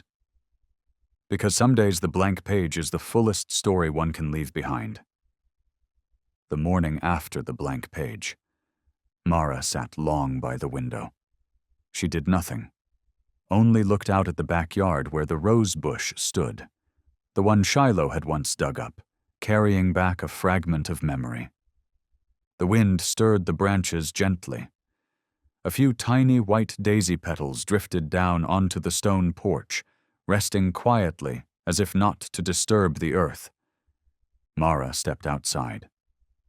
She picked up a single flower, not large, not bright, just a quiet white bloom, pure and still. She placed it between 2 pages of the album, pressing it flat beneath the thickest book in the house, the one she had read when she first arrived in Ashfield. No rush, just keeping the flower still, so it wouldn't fade with time. That same afternoon, Mara opened the album. Page 314. She took the daisy out and taped it gently to the center of the page. No words, no notes, just a quiet presence, held steady in paper and petals. Some things just need to be placed exactly where they belong. On page 315, Mara quietly opened the drawer and pulled out an old heart ultrasound report. It was the paper Dr. Naomi had printed for her after that fateful visit. The top right corner showed the heartbeat irregular, faltering. The bottom corner held the diagnosis, folded tight, too painful to unfold. Mara didn't open it. She taped the whole sheet onto page 315, leaving the fold intact, a way to avoid rereading what she already knew. Next to it, a photo showed Shiloh lying curled against the wall. His chest rose and fell gently, breaths short and measured like he was holding on to something the wind hadn't yet carried away. No whimpers, no flinches, no movement. Just lying there out of habit, a quiet way of slipping away without disturbing anyone.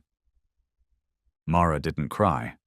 She simply opened the window, letting the late afternoon sun tilt softly onto the photo hanging by the fireplace, where Shiloh and that old shirt once rested side by side. That scene, a worn dog, a faded cloth, a slant of sunlight through the curtains told a story no words could capture. She whispered softly, "Thank you for waiting." The night slipped quietly into a new day. The clock silently struck 2 in the morning. The fireplace burned low and steady. Snow blanketed the backyard in white. In the stillness of the room, every sound seemed to fade away. Shiloh lay still, his head resting on the old shirt, breathing faster now, but without panic. Suddenly, Mara felt a faint tremble beneath the blanket. Shiloh was trying to lift his head not forcefully, not suddenly, but slowly, with effort, as if to look one last time. Mara gasped, leaning close. Tears spilled down her cheeks. "Shiloh!" Her voice broke. Then Shiloh gently licked her cheek, a soft, unhurried touch, dry and deliberate as if to say thank you. Mara trembled. She wanted to speak, but her throat tightened. Shiloh lowered his head onto the shirt again, softly, peacefully. And then, nothing more. No breath, no heartbeat, no startled movement, just... He left, as if waiting for the exact moment to quietly step away from life with peace and choice. In that moment, Mara screamed. "No!" She sprang up, clutching Shiloh tightly, her shoulders trembling with the grip. "No! No! Don't go, Shiloh!" She called his name through the room filled with firelight and falling snow outside. No reply, only those soft, fading ears beneath her hand. Mara cried not quietly anymore. Her sobs broke apart in waves, as if her heart itself was ripping in two. "You promised! You promised you'd stay!" She whispered, trembling as her fingers brushed his cheek. "You didn't write page 313 yet. You're not done with me." She slammed her hand down on the floor, hit the soft cushion now cold to the touch. Then she held Shiloh's head close, burying her face in his grayed fur after all these days of illness. The piano music still played softly from a small speaker, the same song she picked every night for Shiloh. But now, those notes only multiplied the loneliness inside her. Mara gasped for air. She had no strength left. She collapsed onto the floor, back against the sofa, hand still holding Shiloh's paw as if letting go would make him truly disappear. Long after the tears dried, Mara whispered not a farewell, but an apology from someone who never wanted to let go. Thank you for staying just a little longer. But this time, I don't know how to live without you. The next morning, quiet light slipped through the edge of the curtain, tracing a thin line across the worn wooden floor. Mara sat at the table, her album open before her. But her hand didn't move. She stared at the next page, the only one left unnumbered. No title, no notes, no photo, just a wide, empty silence. She couldn't write, not because she forgot what needed to be recorded, but because nothing felt light enough to place on the page, and nothing was heavy enough to hold a heart that wouldn't break. The album was filled with days short, but deep enough to change a life. It began with a single look at the shelter, and now ended on a night without breath. Mara reached for the small box on the shelf, the place where she had kept something she always waited to open, at the right time. Inside was a thin card, holding Shiloh's paw print pressed onto paper with charcoal ink months ago, when Mara still feared time would slip away too fast. She gently peeled the print from the box and stuck it on the top left corner of a blank page. No border, no caption, only the shape of those splayed claws, curved softly as if stepping quietly into another land, peaceful, gentle, free from pain. Then Mara took a pale brown pen and wrote slowly in the center of the page, small and thin letters. We stayed long enough to never say goodbye. She put down the pen, didn't wipe away her tears, didn't hold them back. The pain was present, clear as sunlight streaming through the curtains, warming, yet piercing. In that silence, Mara flipped the album backward, tracing each page from the first day Shiloh watched her eat breakfast to the first snowy night when they listened to old music together. Each line, each photo, each smudge of ink stood as proof. A dog had lived, had loved, and left something time could never erase. She closed the album, rested her forehead on the cover, whispered, "You didn't leave. You just finished your part of this story."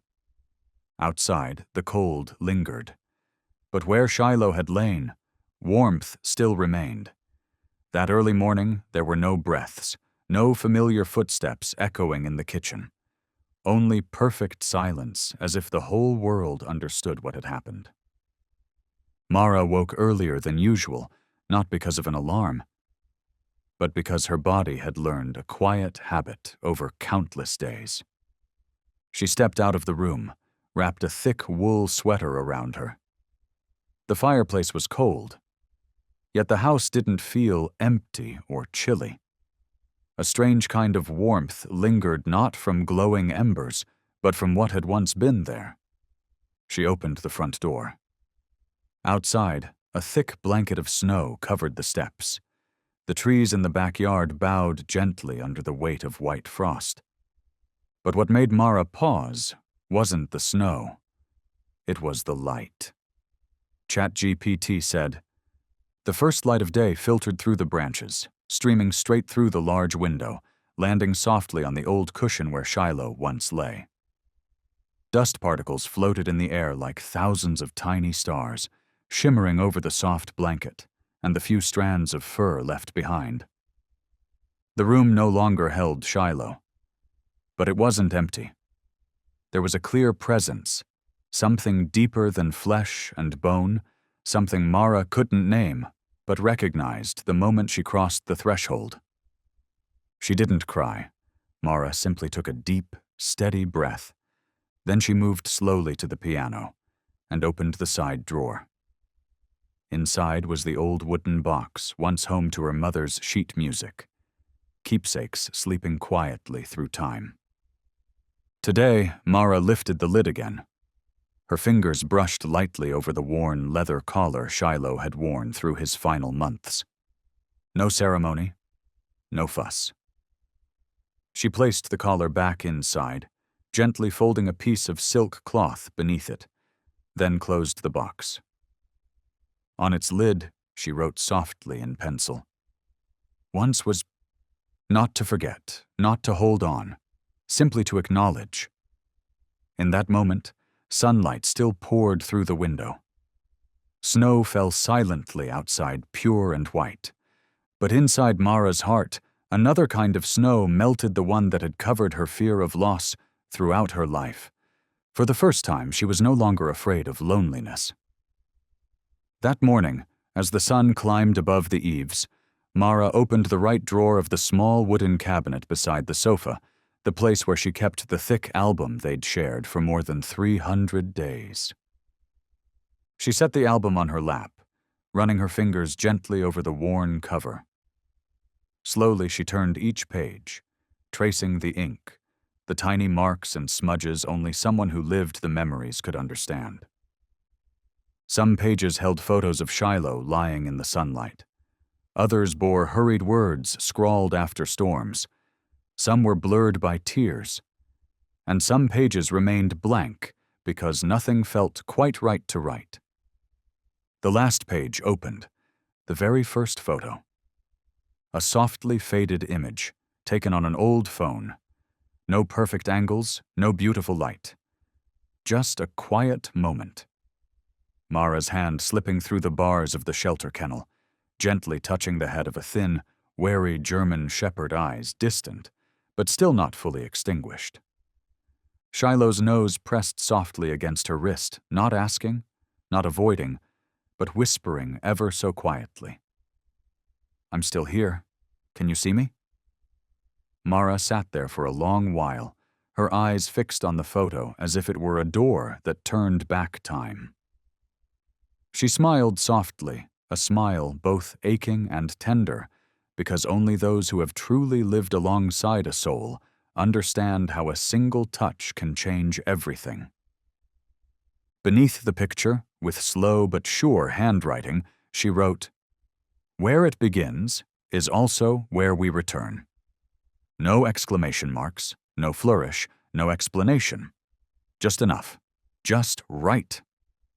A single drop fell onto the corner of the page.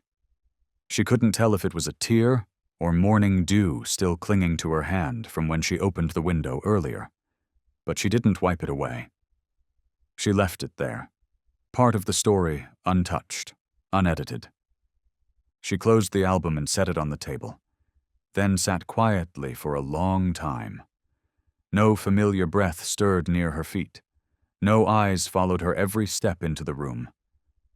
But Mara knew presence isn't only found in sounds or shapes. It lives in a deeper silence, one that touches the soul. And in that silence, Shiloh was still there, touching her, like the very first day. Like that photo. That morning, Mara opened the kitchen window and stepped out onto the wooden porch at the front of the house. The snow was melting, revealing patches of earth speckled beneath. The trees lining the road stood bare, their few remaining leaves fluttering gently in the wind. She wrapped herself in a light gray sweater, not rushed, not sad, simply wanting to stand still for a moment in the crisp, clear air. She didn't see Shiloh. No soft paw steps behind her. No quick glance when she turned. No steady breath beneath the chair. Yet somehow, Mara did not feel empty. Her chest remained full, her hands steady, her mind clear, not clouded by the fears that once haunted her. In the wind was a feeling like someone was still there, not in form, but in a different kind of presence, gentle, surrounding, and without pressure. She smiled a quiet smile, genuine and soft. Mara turned back inside, set the kettle on the stove, letting the water quietly boil.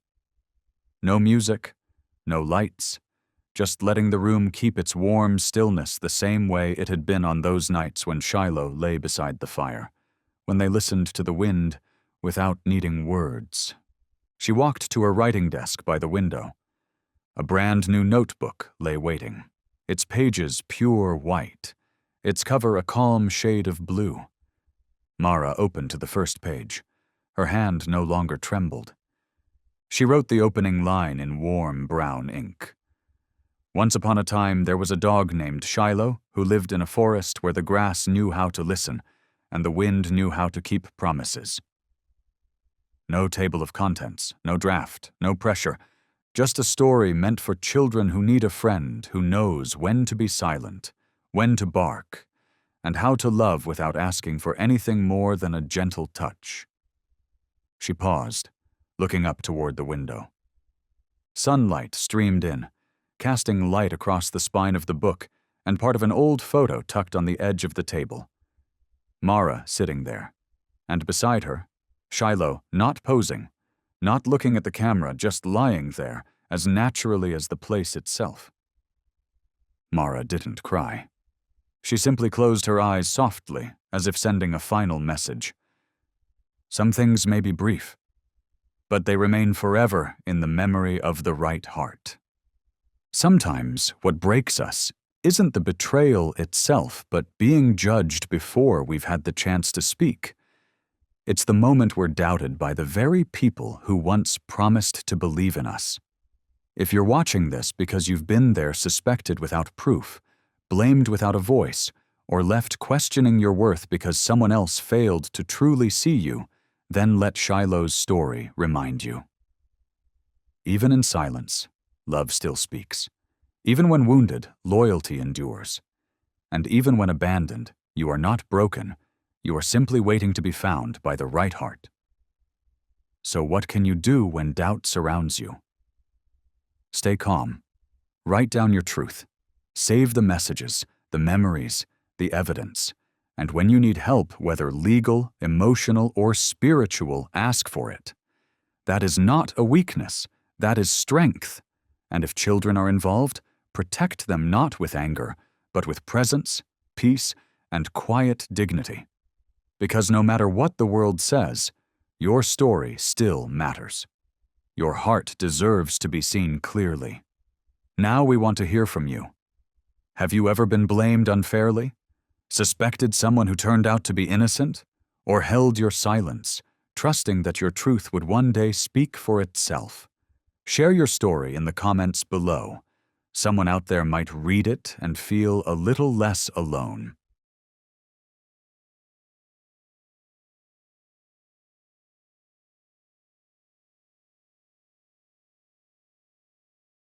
Granite Bay International Airport, 5:47 a.m. on a winter morning, was no place for haste. There was a peculiar stillness to the air. Not silence exactly, but a kind of quiet that knew its own rhythm. Luggage wheels rolled in even patterns. Soles tapped lightly against cold granite floors, and breath hung like mist in the glass-filtered light, stirred only when the wind pushed through the revolving doors. At Security Checkpoint 3, sterile beams from high-mounted fluorescents washed over the modern equipment in hues of pale, surgical blue. An atmosphere that felt less like an airport and more like a sealed-off reality. Leona Hartley had been there since 5:15. She didn't like being late. She didn't need coffee. Her watch vibrated once. An automated reminder, 7 a.m., high-risk passenger screening. She didn't look at it. Her eyes were fixed elsewhere, on a pair of upright ears, and eyes the color of burned ash. On Bravo. The German shepherd lay at his post to her right, head raised just slightly, ears shifting with invisible sounds. His black and rust coat shimmered under the overhead lights, like ripples over dark water. He didn't bark, he didn't move, he simply was, so still, so present, that passers-by couldn't help but glance back. A pair of young travelers fresh off a flight from London whispered to one another, "He's gorgeous, looks like a cop, but a dog." Leona didn't react. Neither did Bravo. They were used to that. Cold air swept through the terminal from the metal-framed gates, bringing with it the scent of ice and steel. A few early snowflakes clung to the boots of arriving passengers. Leona instinctively tugged her canine tactical jacket closed, a morning ritual. On her left wrist, a long scar traced a line from joint to rib, an old wound from the Arcanus campaign that still throbbed when the humidity rose. She never spoke of it. No one on her team asked. Those who'd served on the front lines knew. Some questions had no answer worth giving. Beside her, Bravo tilted his head, inhaling the trace scent of a man entering the terminal. Brown corduroy coat, 2 leather suitcases. Bravo's breath was soft but focused, like a calibrated heart monitor tuned to pick up disruption. Leona didn't need to check. She knew the dog hadn't sensed a threat. When Bravo did, he wouldn't wait for a command. He would rise, gently, decisively, and he would never be wrong. At Granite Bay, the K-9 units weren't just a line of defense. Sometimes they were the only line. Some dogs specialized in explosives, others, narcotics. A few had recently been trained for chemical weapon detection. But Bravo was different. His file was unnervingly thin. Operation 18A, specialized training, 6-month rehab, unclassified assignment group. Leona had once asked about it. Her commander's response was simple. Trust him. Doesn't matter what he's tracking, just trust. And she had. To this day, that trust had never betrayed her. Most service dogs wait for clear commands. Find explosives. Sit. Stay. Bravo had been trained in a parallel system, a near-silent frequency, a language beyond words. Only Leona could hear it. They had worked together for over 3 years, over 70 cases, including 3 false alarms later confirmed to be very real. Bravo didn't need to speak. Leona didn't need to guess. Between them, understanding moved like breath, instant, invisible, unquestioned. The concourse was growing louder. Passengers from Tokyo, Chicago had just deplaned from Gate 5, flooding the hall with the smell of perfume, jet fuel, Starbucks, and long-haul exhaustion. Bravo stood, no signal given. He moved to her left, as always, his shoulder brushing lightly against her knee. A silent good morning. They began their patrol. Leona glanced at the flight board, intercontinental routes. Nothing flagged, nothing out of the ordinary, but the feeling in her chest, an instinct honed in years of combat, nudged at her thoughts. Today would not be like other days. She wasn't afraid. And neither was Bravo. Because from the moment they were assigned a woman bearing scars from a mission that never made it home, and a dog who survived a training center shut down for reasons never disclosed, they had both learned something. Danger doesn't always come with sirens. Sometimes it arrives in a glance, in the hitch of breath, in a pair of eyes, like Bravo's, that suddenly dim, even under the brightest light. And when that happens, those who rely on machines will miss it. But those who listen, quietly, faithfully, like Leona, like Bravo, they will know something is coming. And it was coming, just hours from now. By nearly 8 a.m., sunlight had finally reached the vaulted glass ceiling of Granite Bay Airport, casting a cold, golden sheen across the main terminal. The premium check-in counters on the first level buzzed with quiet urgency. Men in tailored suits with diplomatic passports moved like the world was simply waiting for them to pass through. Leona and Bravo continued their patrol, passing the VIP lounge. The air was laced with hints of fine French cologne and the unmistakable scent of freshly treated leather, the kind of distractions that could make ordinary working dogs hesitate, if only for a moment. But not Bravo. His pace was steady, his eyes scanning. Shoes, luggage, gestures, the subtle lift of a phone from a pocket. And then he stopped. Leona stopped too. Reflex, no command needed, no question asked. Bravo was staring, fixed, at a man seated near one of the waiting benches. An Asian gentleman in his early 40s, dressed in an ash-colored cashmere coat, frameless glasses, phone in hand with a sleek Bluetooth headset. Nothing about him screamed tension. His posture was relaxed, his voice level. One hand tapped the phone, the other rested casually on the handle of a deep black leather suitcase, the kind stitched by hand and priced far above a K-9 officer's monthly salary. But Bravo didn't care about price tags. He took one step forward, just enough to make the man hesitate. Then Bravo barked. Short, sharp, piercing. It wasn't the alarm bark, but it wasn't soft either. Leona frowned. Bravo had once detected explosives in a box of imported chocolates. He'd once found heroin molded into ornamental stones. But this bark, it was new. The second bark came, lower now, with a subtle growl buried at the base of his throat. The man turned. His voice faltered mid-sentence. He pulled his phone away from his ear. "Is there a problem?" he asked, fluent English, smooth cadence, unfamiliar with being challenged in public, perhaps. Leona stepped forward, half blocking the space between Bravo and the man. Her voice was level, neither cold nor accommodating. "Sir, I'm Officer Hartley, Granite Bay K-9 Security Division. This is a standard screening. I'm going to ask you to step aside with your luggage." "It's just my suitcase," he replied, tightening his grip on the handle. Barely, but Leona caught it. Bravo kept growling. He didn't move. His gaze was locked on the suitcase. Leona tilted her head slightly. "Please cooperate, sir." The man nodded, composed. "Of course, no problem." He lowered the suitcase gently to the floor, bending with care. No unnecessary movements, no panic. Not too calm either. A man who knew how to perform, or who had rehearsed moments like this before. Leona caught a glimpse of the luggage tag.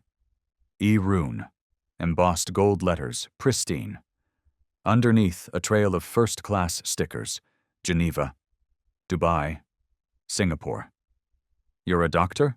Leona asked casually, though her eyes never left his hands. Rune smiled, his first genuine expression. "Yes, I work in biomedical and biotech, on my way to a conference in Vancouver." Bravo stepped in closer. He didn't bark again, but his spine straightened, his neck stretched taut, tail still, ears locked, eyes fixed. "Just a conference," Rune said lightly. "I assure you everything is legal. If there's been some misunderstanding—" Leona approached, inspecting the seams of the suitcase without touching it. The digital lock appeared freshly calibrated. No scratches, no tampering. But Bravo's posture hadn't changed, and that made her uneasy. Not because of the man, but because Bravo was silent now. And in the past 3 years, that stance had only surfaced twice. The first, at the Detroit harbor, when a refrigerated container gave off traces of disguised chemical agents hidden beneath dry ice. The container disappeared before the decon team could intercept it. The second, Seattle. The case that hospitalized Karen Reeves, still buried in sealed files. Another airport officer approached. Leona tapped her earpiece. "K-9 Unit 07 reporting. Requesting backup at premium check-in gate. Possible target in process." Rune heard it. A flicker crossed his expression, barely a twitch near the corner of his mouth. His hand, holding the phone, froze in place. Leona felt the air cool, just slightly, just enough. Bravo didn't bark again, but his chest rose and fell, deeper now. A sensation rooted beyond training or logic stirred inside her. She reached for her radio. "Control, this is K-907. Request immediate response unit to high-security checkpoint. Suspect identified. Elias Rune. K-9 behavior indicates chemical trace response. Sensitivity high. Recommend priority assessment." Rune lowered his phone. "I need to call my attorney," he said quietly. Leona didn't answer. She looked at Bravo, still frozen, still unblinking. But in his eyes, no hesitation, only a signal, a silence too heavy. the kind that hangs in the air, just before something explodes. And in that silence, Leona knew. This morning would not end like any other. Bravo shifted his left paw forward, spine slightly arched, tail low. It wasn't a defensive posture, nor was it aggressive. It was something else, something rare.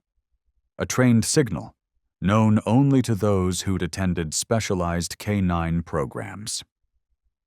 An alert stance reserved for one thing: unstable airborne chemical detection. Leona had seen it once, during the final drills in Kentucky. Her instructor had said, "If your dog ever stands like that, don't ask. Don't check. Call hazmat." Immediately.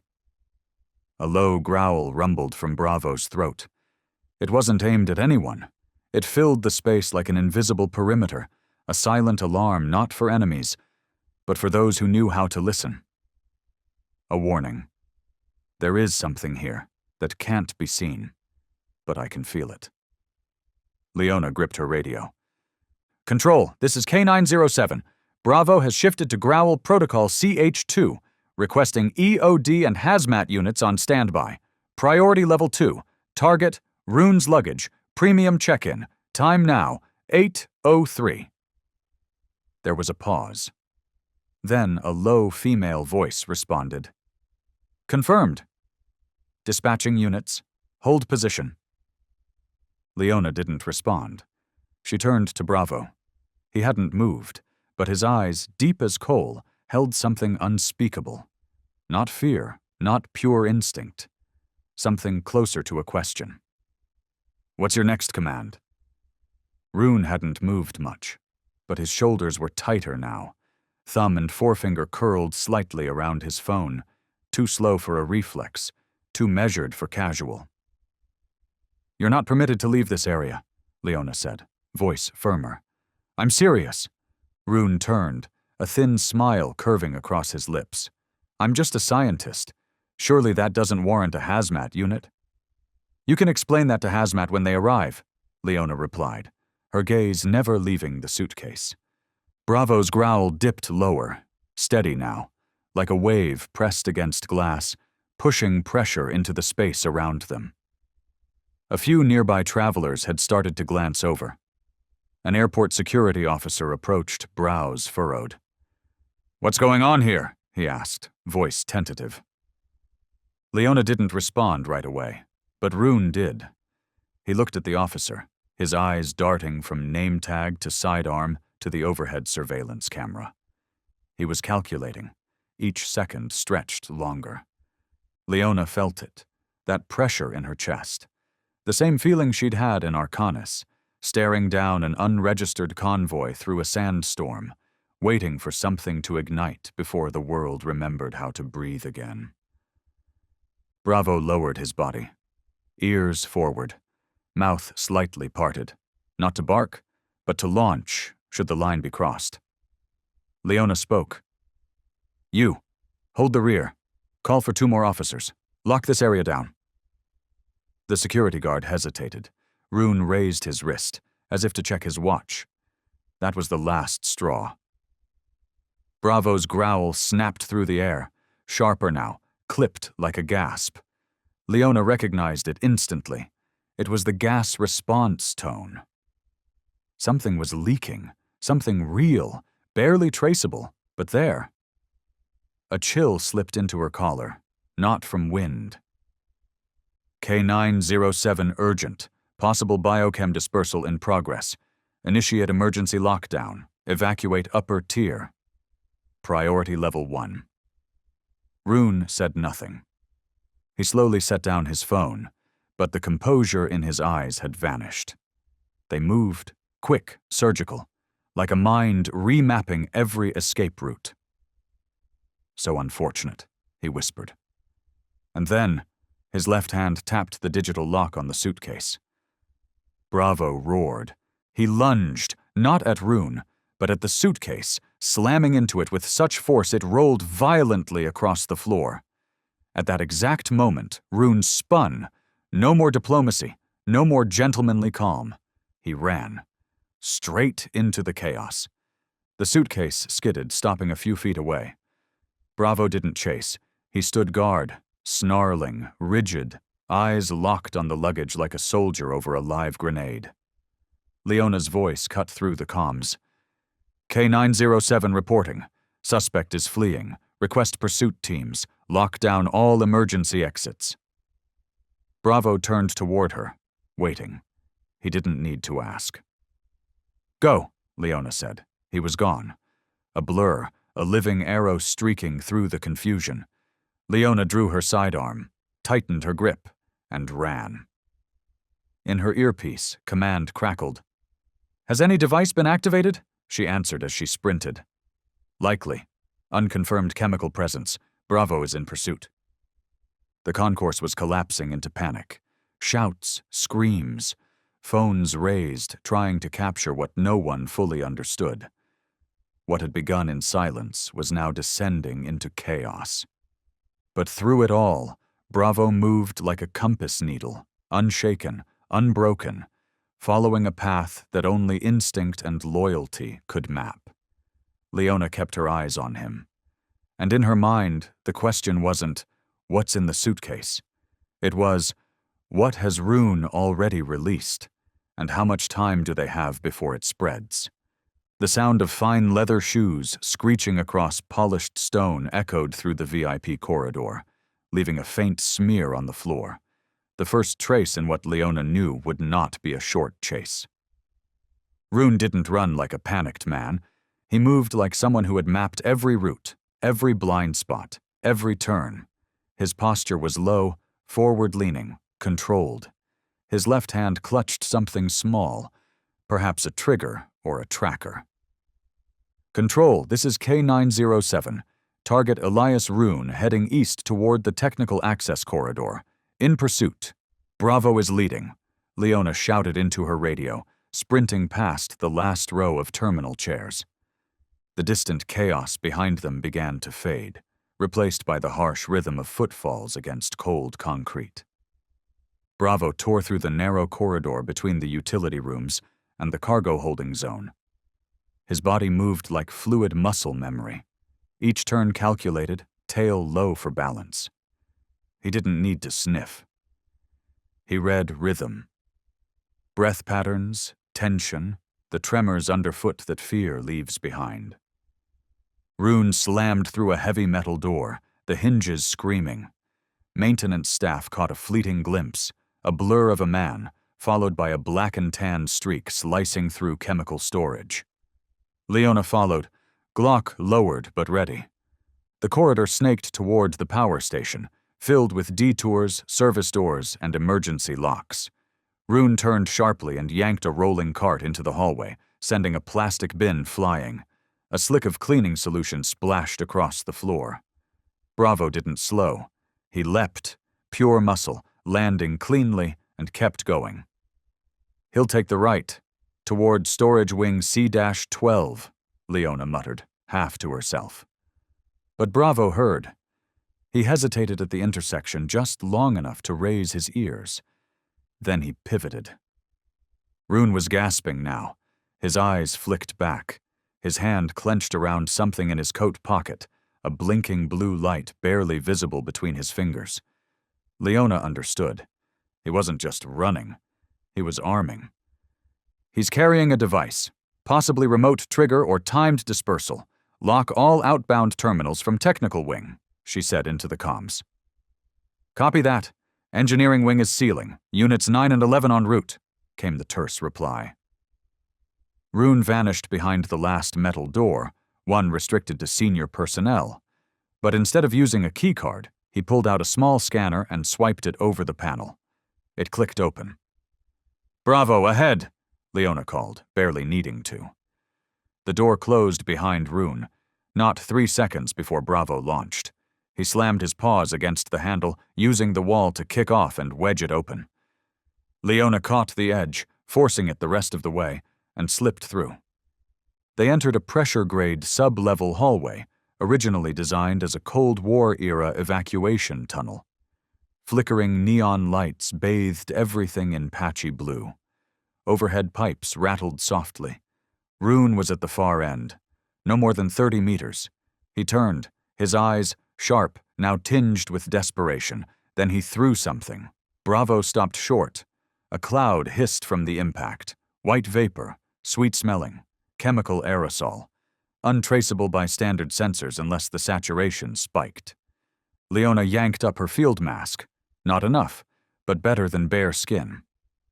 Bravo began to pant, not from fatigue. He recognized the smell. Without hesitation, he veered left, toward a bypass tunnel that circled the water pump station. Rune kept running, but Bravo no longer followed directly. He was flanking. Leona saw. She trusted. She broke off and ran in a different direction, not toward Rune, but toward Bravo's angle. Two separate paths, one convergence. They reached it first. Rune emerged into the gas exchange bay, just as Bravo dropped from a steel platform and landed in front of him. Rune stopped. Seconds passed in silence, broken only by fan blades spinning and the soft groan of old metal. Bravo growled, not a warning, a command. Stop. Leona slid into position, gun raised. Drop it.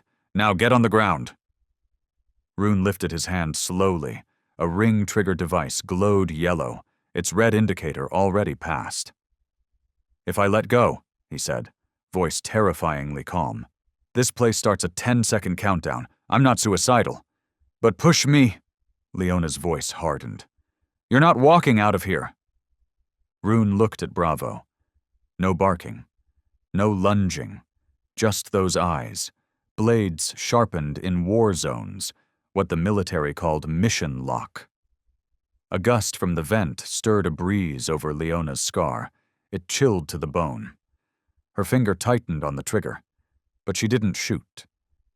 Control, she said into her mic, eyes never leaving Rune. Target secured, unknown device in hand. Need deactivation team immediately. Tech sub-level -1, junction C2-B5. Rune glanced around. The steel door behind him, last exit. He knew it. So did Bravo. The air thickened, heavy as the moment before detonation, and time was running out. The suitcase lay in the center of the technical bay, no more than 10 meters from where Rune had been pinned. The overhead lights flickered erratically, casting flashes of cold white over the case's polished black leather. But something was wrong. Thin wisps of white mist now curled from the edges. The cooling system was failing. Leona took a step back, eyes locked on the surface. The electronic lock was glowing. A countdown. 47, 46, 45. Beneath the leather surface, faint seams of metallic blue traced the outline, hair-thin edges that betrayed non-standard fabrication. Near the base, a narrow ventilation slot released a faint hiss, like the forced breath of something unnatural, something not meant to survive this way. Leona snapped into her radio. Control, code RED-17. Device is active. Suspected toxic gas or biopressure payload. Immediate hazmat priority to Tech Bay C2-B5. The command station's voice returned, sharp with urgency. EOD en route. Do not engage the device. But time was slipping away. Rune turned to her. The smugness was gone. So was the arrogance. What remained was cold certainty, the look of a man who had played his final move and now watched the clock run down. You don't have time, he said, voice low. You can catch me, or save the airport, not both. Leona didn't respond. She shifted, half-turned. Her eyes flicked from the case to Bravo. He was still holding Rune against the wall, body rigid, not moving, but his eyes were on her. No words, just a look. Choose. Now she lowered her weapon, changed stance. Bravo, she said softly. Instant response. Guard. Bravo launched. His body shot forward like an arrow, slamming into Rune's chest. The impact sent the man reeling, crashing into the steel wall. No scream, no shot, just a single clean collision. Bravo clamped his jaws around Rune's forearm. Not piercing, not mauling, just enough to freeze every muscle with pain and shock. Leona didn't look back. She ran for the case. 25, 24, 23! She dropped to one knee beside it, yanked her emergency toolkit from her belt. The mini electronic override flicked open. A thin beam of laser mapped the lock.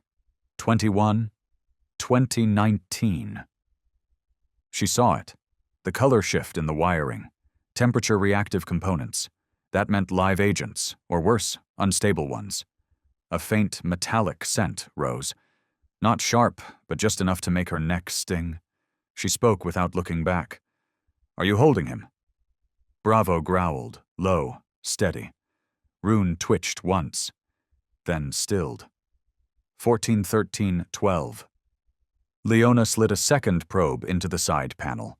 The internal diagram appeared. Dual encrypted circuit layers, military-grade biotech or classified transport. She rotated the override tool with her left hand, pulled a backup keycard from her right.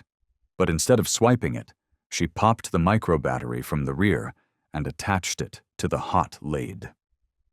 9-8. The case blinked wildly. Its internal system screamed, a rising whine like a wounded animal near death. 7-6.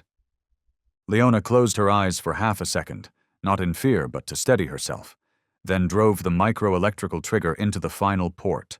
A spark. 3 dots, 2 dots, click. Everything went dark. A faint hiss. Not of danger, but release. The pressure valve discharged manually. No explosion, no burn. Just the slow dispersal of cold. Residual vapor from the bio-cooling unit shutting down. Condensation gathered on the steel surface. Leona leaned back. Let go. Control.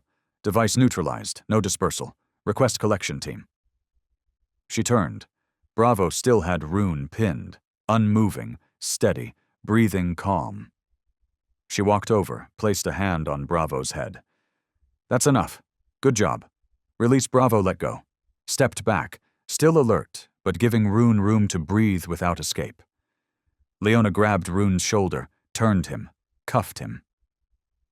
Your name will go in the report, she said softly. But not under the list of survivors. Rune didn't speak. His eyes were hollow, less like a man defeated, more like someone observing phase 2 of a plan already in motion. The back door burst open. 4 hazmat officers rushed in, fully suited, carrying biochemical sensors. One of them stared at the case, then at Leona. You stopped it? When? 3 seconds before terminal countdown, she said. The man glanced at Bravo, now seated, eyes still locked on Rune. And he smelled it. When? Leona didn't answer at first. She looked at Bravo, then said quietly, before it was even armed. 2 years earlier. August arrived late in Kentucky, but the heat around the K9 rehabilitation facility pressed down like a wet tarp on every breath. The air here smelled of rotting timber, rusted wire, and the sweat of soldiers who no longer had orders to follow. Yellowed grass burned to crisp fringes around the rows of chain-link kennels. Dogs barked in waves, raw, hoarse calls echoing from the far end of the yard to the administrative cabin, where Leona Hartley stood, file in hand, her chest tight with something between unease and indignation. This isn't the kind of assignment I usually take, she said, eyes scanning the brief file. Bravo/male/unknown origin/recovered from facility raid -Delta Site 4, A, subject exhibits elevated olfactory behavior. Isolation advised. Behind her, a voice replied, low, female, cigarette rough, Maria Torres, lieutenant in charge of the post-Delta K9 reentry program. She stepped up beside Leona. We know, I'm not asking you to take him, I just thought you should meet him. Leona flipped the file shut. Attached was a single grainy photo, light slanted in from behind the kennel bars. The dog, a German shepherd, stood still, eyes dark as slate, staring straight into the camera. No fear, no growl, just looking. No one's entered that cage in 3 weeks, Torres added. He doesn't bite, doesn't bark, just doesn't eat if someone's near, and? Leona asked. He only reacts to certain gases, ones our equipment doesn't detect. The kennel was at the end of row C, isolated by 2 layers of fencing. It was a few degrees cooler here, not from AC, but from the dense canopy above. Every step on the cement floor echoed. Leona moved slowly, her boots brushing old dust. Bravo sat, back turned, but she knew he'd heard her. The tilt of his ears gave it away. He's the only one who survived, Delta, Torres murmured. They found 8. 4 died during extraction. 3 died within 48 hours. Just him left. What were they doing there? Leona asked, eyes fixed on the dog. Torres lowered her voice. No official report, but signs of incisions around the snout, the neck, the abdomen, embedded devices, enzyme modulation, photos of isolated test chambers. No one's talking. Bravo didn't turn. Leona stepped closer. No words, no coaxing. She stopped 5 meters away and sat, hands resting loosely, eyes averted, angled to the side, not into his. Silence. 5 minutes passed. Neither Torres nor Leona moved. Then, slowly, Bravo turned his head. Their eyes met. Leona exhaled, softly. It felt like something in her chest dropped, not in fear, but in recognition. Like that final moment in Arcanis, when she saw a fellow soldier fall, not with blood or screams, but a silent glance before letting go. Bravo stood, paws light on the cement, as if the floor might disappear. He took a step, stopped, then another, and gently rested his head on her hand. Torres held her breath. Leona said nothing. She simply raised her hand and laid it on his head. The fur was coarse, dry. A faint scar traced the base of his neck. She didn't scratch. She didn't pet. She just held, like a silent vow. He's never done that with anyone, Torres whispered. I think he's chosen you. In the weeks that followed, Leona stayed. She didn't take Bravo to her unit, didn't rush him into retraining. They just walked, slowly, silently. Some days they sat under trees, no commands, no drills, just existed together. 2 beings who had broken once, now relearning how to stand in the same world. Bravo began eating again, but still he never barked. He disliked transport trucks, ignored whistle signals. But every time Leona entered his kennel, he stood. Every time she left, he waited at the door until her footsteps were gone. One day she brought him to the biochemical gas chamber simulator, reserved for high-tier K9 units. No leash, no orders. Bravo followed. In front of 3 test tubes venting simulated gases, Bravo paused. 1 tube leaked, a gas not picked up by any sensors. Bravo stepped closer. Didn't sniff. Didn't bark. He growled. Software low. A single tone, exactly like today, facing Rune's suitcase. And Leona understood. He wasn't just a survivor. He was proof, not a product.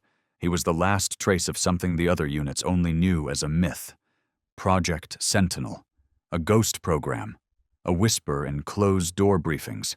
Something no one believed ever left the lab. But Bravo had. He was what survived when science forgot compassion. And Leona. She was the one he chose. In the first month, Bravo wouldn't sleep if someone was nearby, and Leona couldn't rest unless her gun was within reach. They shared a small shelter behind the K9 rehab camp, a converted shipping container painted olive green to cut the heat. No glass windows, just mesh screens. Exactly 3 meters separated them inside. Bravo had his mat. Leona strung a hammock across the far corner. They didn't touch unless necessary.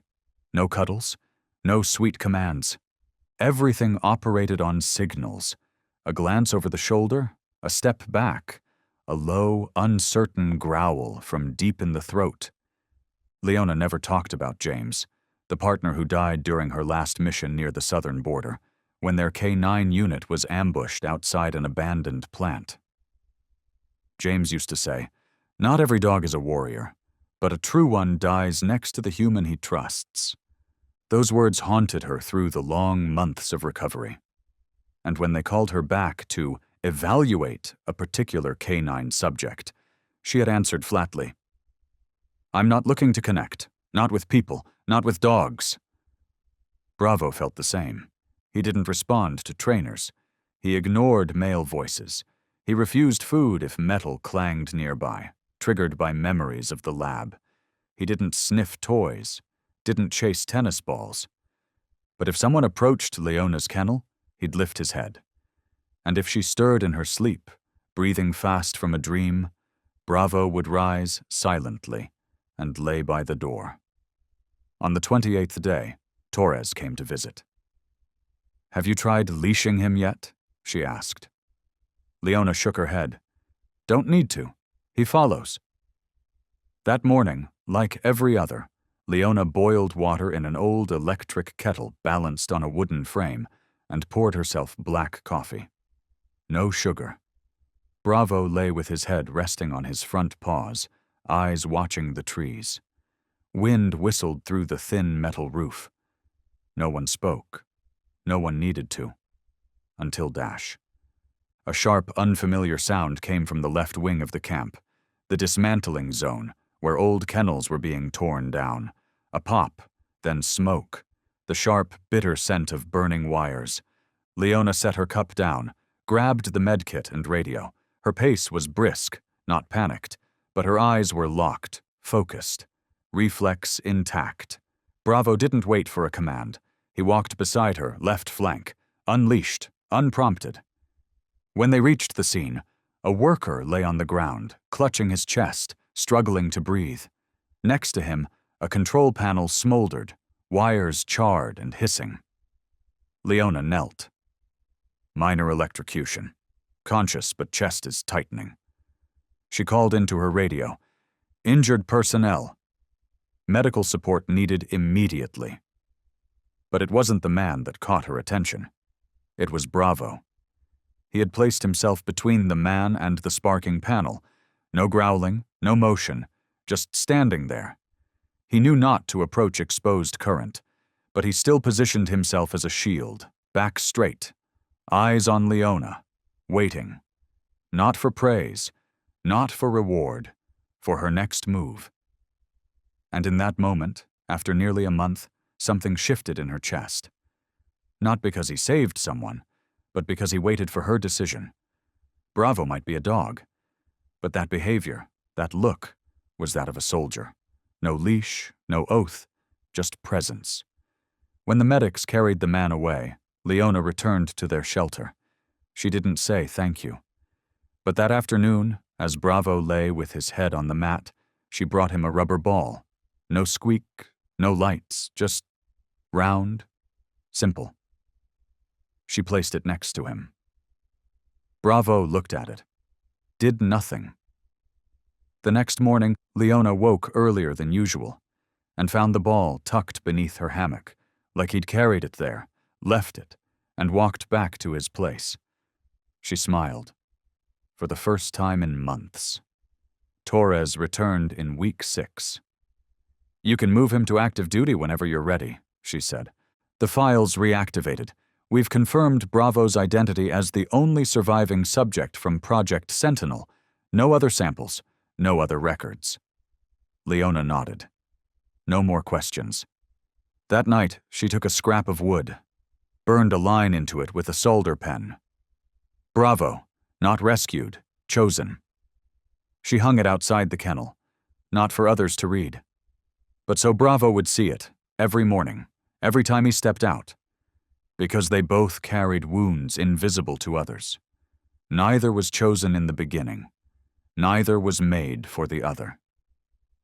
But they found each other, at the last moment when something could still be saved. On her first day back at the formal training facility, Leona didn't announce herself. No ceremony, just a small backpack, Bravo's file, and a German shepherd walking precisely at her heel, eyes like slow-burning coal. The camp paused for a few seconds as they stepped through the main gate. Not for her. For him. It had been nearly a year since the classified reports from the Delta breach were archived permanently. But in the circles of veteran K-9 trainers, the name Bravo remained a whisper, never printed on any official roster, but spoken with a blend of curiosity and caution. Torres had once said, "He's not here to be trained, he's here to be observed." But Leona disagreed. She didn't bring Bravo to be tested. She brought him to prove that his existence wasn't a fluke. It was something beyond standard protocol. The first trial was chemical detection. Sergeant Calloway, national-level K-9 assessor, had prepared 5 chemical samples: ammonium nitrate, acetone peroxide, pure methanol, chloropicrin, and 1 inert control sample. All containers were unmarked and randomized. 3 purebred K9S entered before Bravo. Each one correctly flagged 3 or 4 containers. Then Bravo entered. No rush, no sniffing each box, no patterned sweep. He simply paused at the edge. His ears flicked once, his eyes drifted across the containers. Then he walked straight to sample number 3, a box with nothing visibly wrong. He growled. Then laid down, the signal for high-alert toxic gas response. Calloway frowned. "That box is inert. I verified it myself." Leona said nothing. Calloway approached, opened it. No odor, no color, no visible reaction, but near the bottom corner, just along the edge, was a thin hairline crack, a faint, moist trace. He swabbed it, sent it for secondary analysis. An hour later, the report came in. Traces of nitrogen dioxide and an unstable aerosol compound, a low-volume gas blend below sensor threshold. The machines didn't detect it. Bravo did. Second trial. Pressure anomaly detection. Late afternoon. Storage bay. A crate of pressure-sealed equipment from recent exercises had been misfiled. No one noticed, until Bravo halted mid-walk, ears erect, turned toward a gray crate. No warning labels. He growled, not an alarm, but a signal. Internal pressure shift. Leona called in a technician. They recalibrated the crate. Valve 3 was off by 0.8 psi, tiny. So minor that even the main sensor array hadn't flagged it. "Impossible," a technician muttered. "There's no way a dog could feel that. Not through double casing." Leona didn't argue. She simply stood beside Bravo, hand resting on his shoulder, saying nothing. But her eyes answered for her. Then came the whispers. As Bravo repeated these impossible results, each time quiet, exact, and ahead of protocol, the room of observers shifted. Some glanced sideways. Someone whispered, "A dog can't distinguish between A and B molecules." Another added, "It's probably just luck." The oldest trainer, a war vet, only sighed. "She's projecting. That dog's just a shadow with a good nose." They hadn't seen what Leona had. They hadn't been there when Bravo growled before a chemical dispersal, while every machine remained silent. They hadn't watched him remain still through a full scan, until the moment a low-grade radioactive source entered the bay.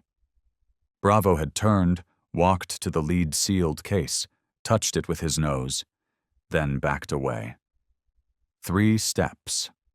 No more. "There's no dog on record that can detect that," the lab instructor said flatly. "There's no theory that explains this." Leona replied, as always, "There are things he knows. I don't need a reason. I just need to trust him." The breaking point came with the international cargo simulation, a high-disruption mock-up. Perfume traces, chemical background noise, flashing lights, crowd simulation. Bravo entered. No hesitation. He stopped in front of a small parcel, triple-wrapped in carbon-lined paper. Nothing notable. Just a label from Dubai. He sat. No one believed it. Leona requested it be opened. Inside, consumer electronics, but beneath the lithium cell, a sealed capsule, not logged. It contained a biological test agent, odorless, in pre-transmission form, used in viral propagation experiments. "That wasn't in the manifest," the handler yelled. "Could be a packing error from the lab." Bravo made no move. He simply looked at Leona, then turned away, as if his part was done. And she knew. She knew she was no longer holding a standard asset, not a biological detector with fur, not a leftover from a failed program, but a living being, once discarded, still breathing, still knowing. And when everything else went quiet, Bravo still knew what danger smelled like, even if the rest of the world had forgotten how to listen. In the underground briefing room behind Granite Bay's Security Operations Center, the glow of a wide screen cast shifting light across Leona's silent face. On the screen was surveillance footage from SeaTac International Airport, dated June 12th, 2 years ago. "You requested this access?" The voice behind her was low, cautious. Agent Torres, now representing the Federal Oversight Office, stood at the threshold. "This file was sealed. No reasons given. No follow-up permitted. No one wanted it dug up again." Leona didn't turn. Her eyes didn't move from the screen. Bravo was there. "I need to know what he sensed that day, and why it was buried." The video played. A female customs officer, neatly tied hair, sharp eyes, name tag, Reeves, Karen, was inspecting a shipment from a Baltic diplomatic delegation. Beside her, a young Malinois moved systematically through the crates, calm, focused. Until a third figure appeared, Bravo. At the time, he wasn't on the primary team, only assigned as support after Karen specifically requested a K9 trained in elevated biosensory response. No leash, no commands. Yet Bravo remained precisely at Karen's side, eyes locked on a particular container, the fourth from the left. Long, black, marked with diplomatic insignia. At first, nothing unusual. But when Karen requested it be opened for inspection, 2 accompanying personnel refused, citing high-level clearance, outside standard customs jurisdiction. Karen didn't back down. She called it in. While waiting, Bravo began to growl. Software steady. Not hostile, but unmistakably a level 1 chemical response warning. Everyone in frame froze. Karen reached for the container. At that exact moment, Bravo lunged forward and shoved her back with his chest. Seconds later, a soft pfft, barely audible. Unless you watched the camera shake, you'd miss it. A faint white vapor hissed from the base of the container. No scent, no color. And then, Karen collapsed, grasping her chest, coughing violently. Bravo didn't move. He didn't bark. He didn't run. He stood between her and the container until the emergency team arrived. Final image. The diplomats escorted out a private exit. The container? Temporarily stored in the North Wing. 6 hours later, it left Seattle, reclassified under clerical redirection. Karen was hospitalized, diagnosed with chemical-induced pulmonary trauma, survived, but never returned to fieldwork. The case was closed. All records pulled. A crackled audio clip played next, an off-the-record call Leona had recorded from a Tacoma rehab facility 2 months later. Karen's voice. "You know why I was never allowed to speak about it, right? I signed an NDA for them to cover my medical expenses. They said it was an accident. But I know, and so does Bravo.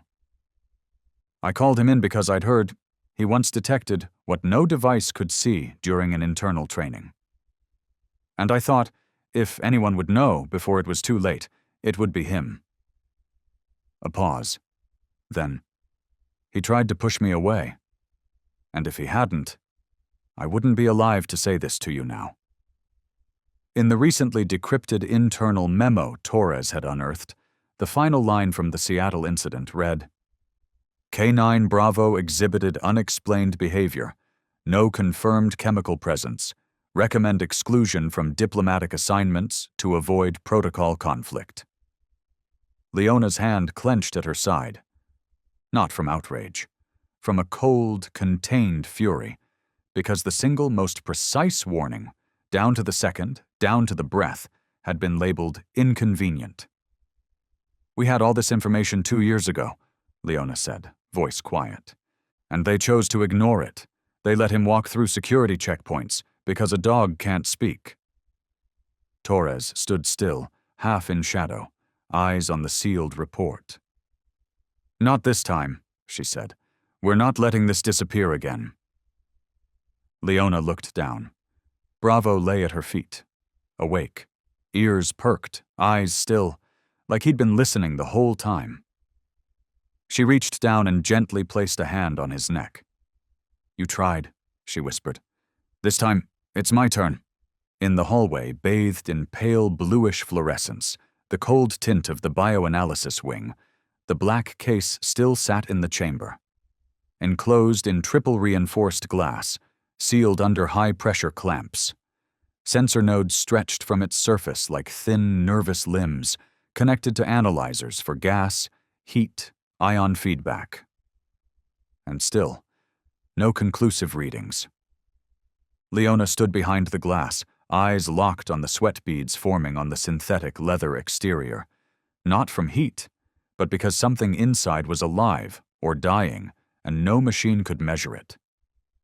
Bravo sat beside her, not lying down, not blinking, just watching the case, as if it were breathing.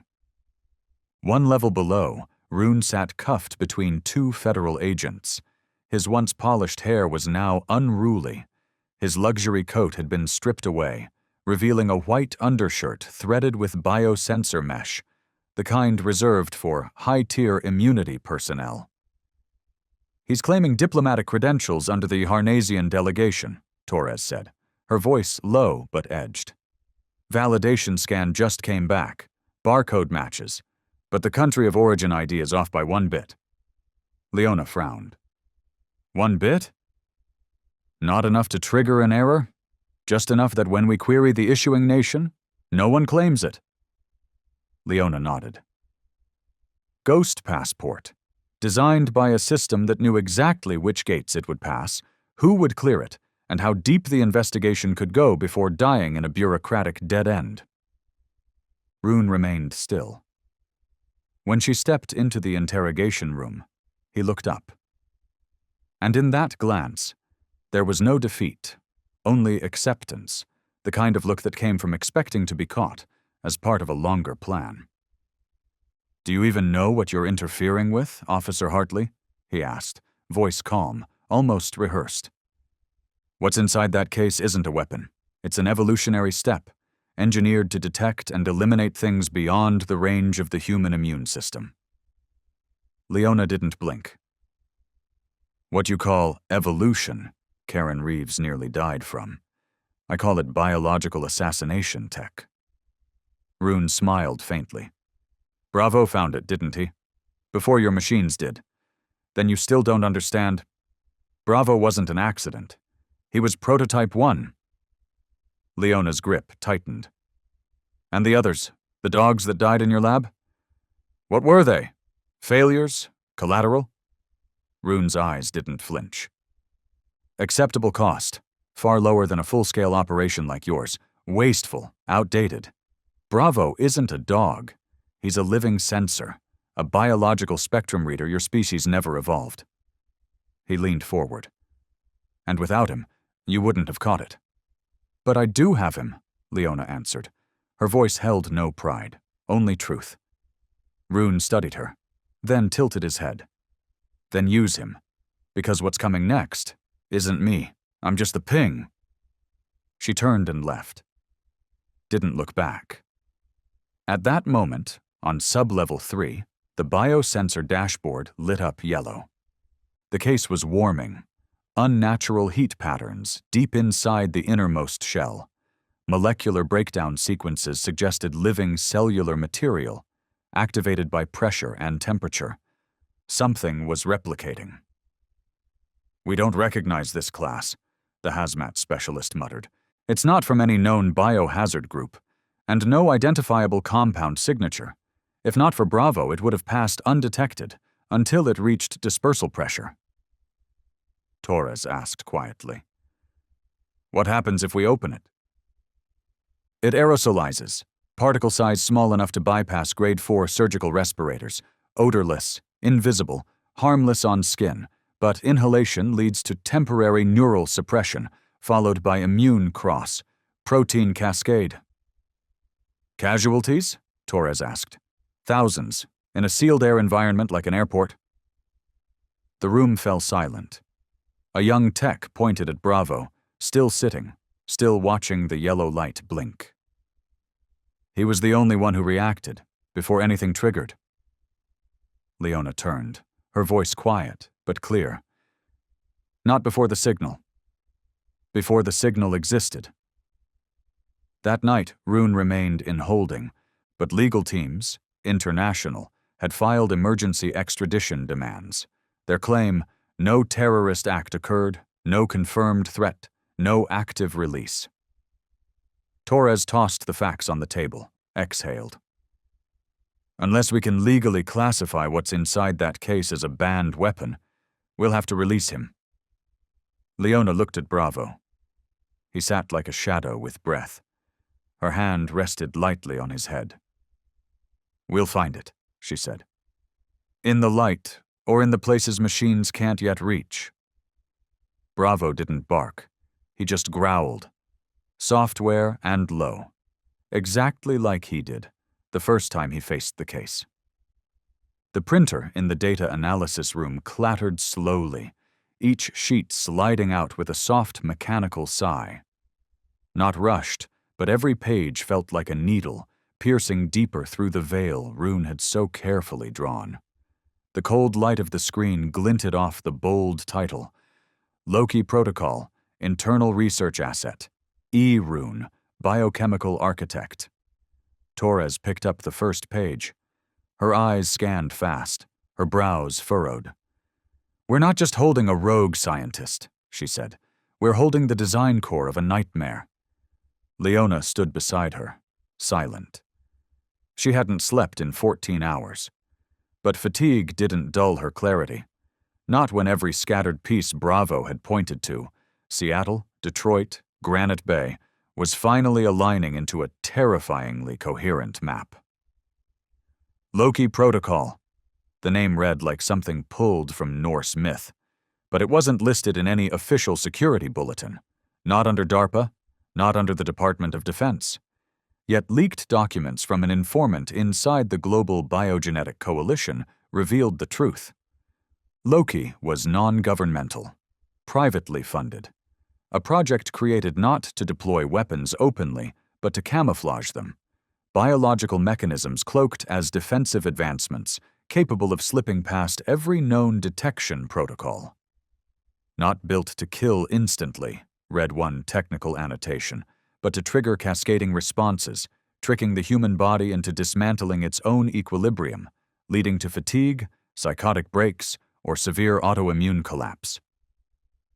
Leona narrowed her eyes.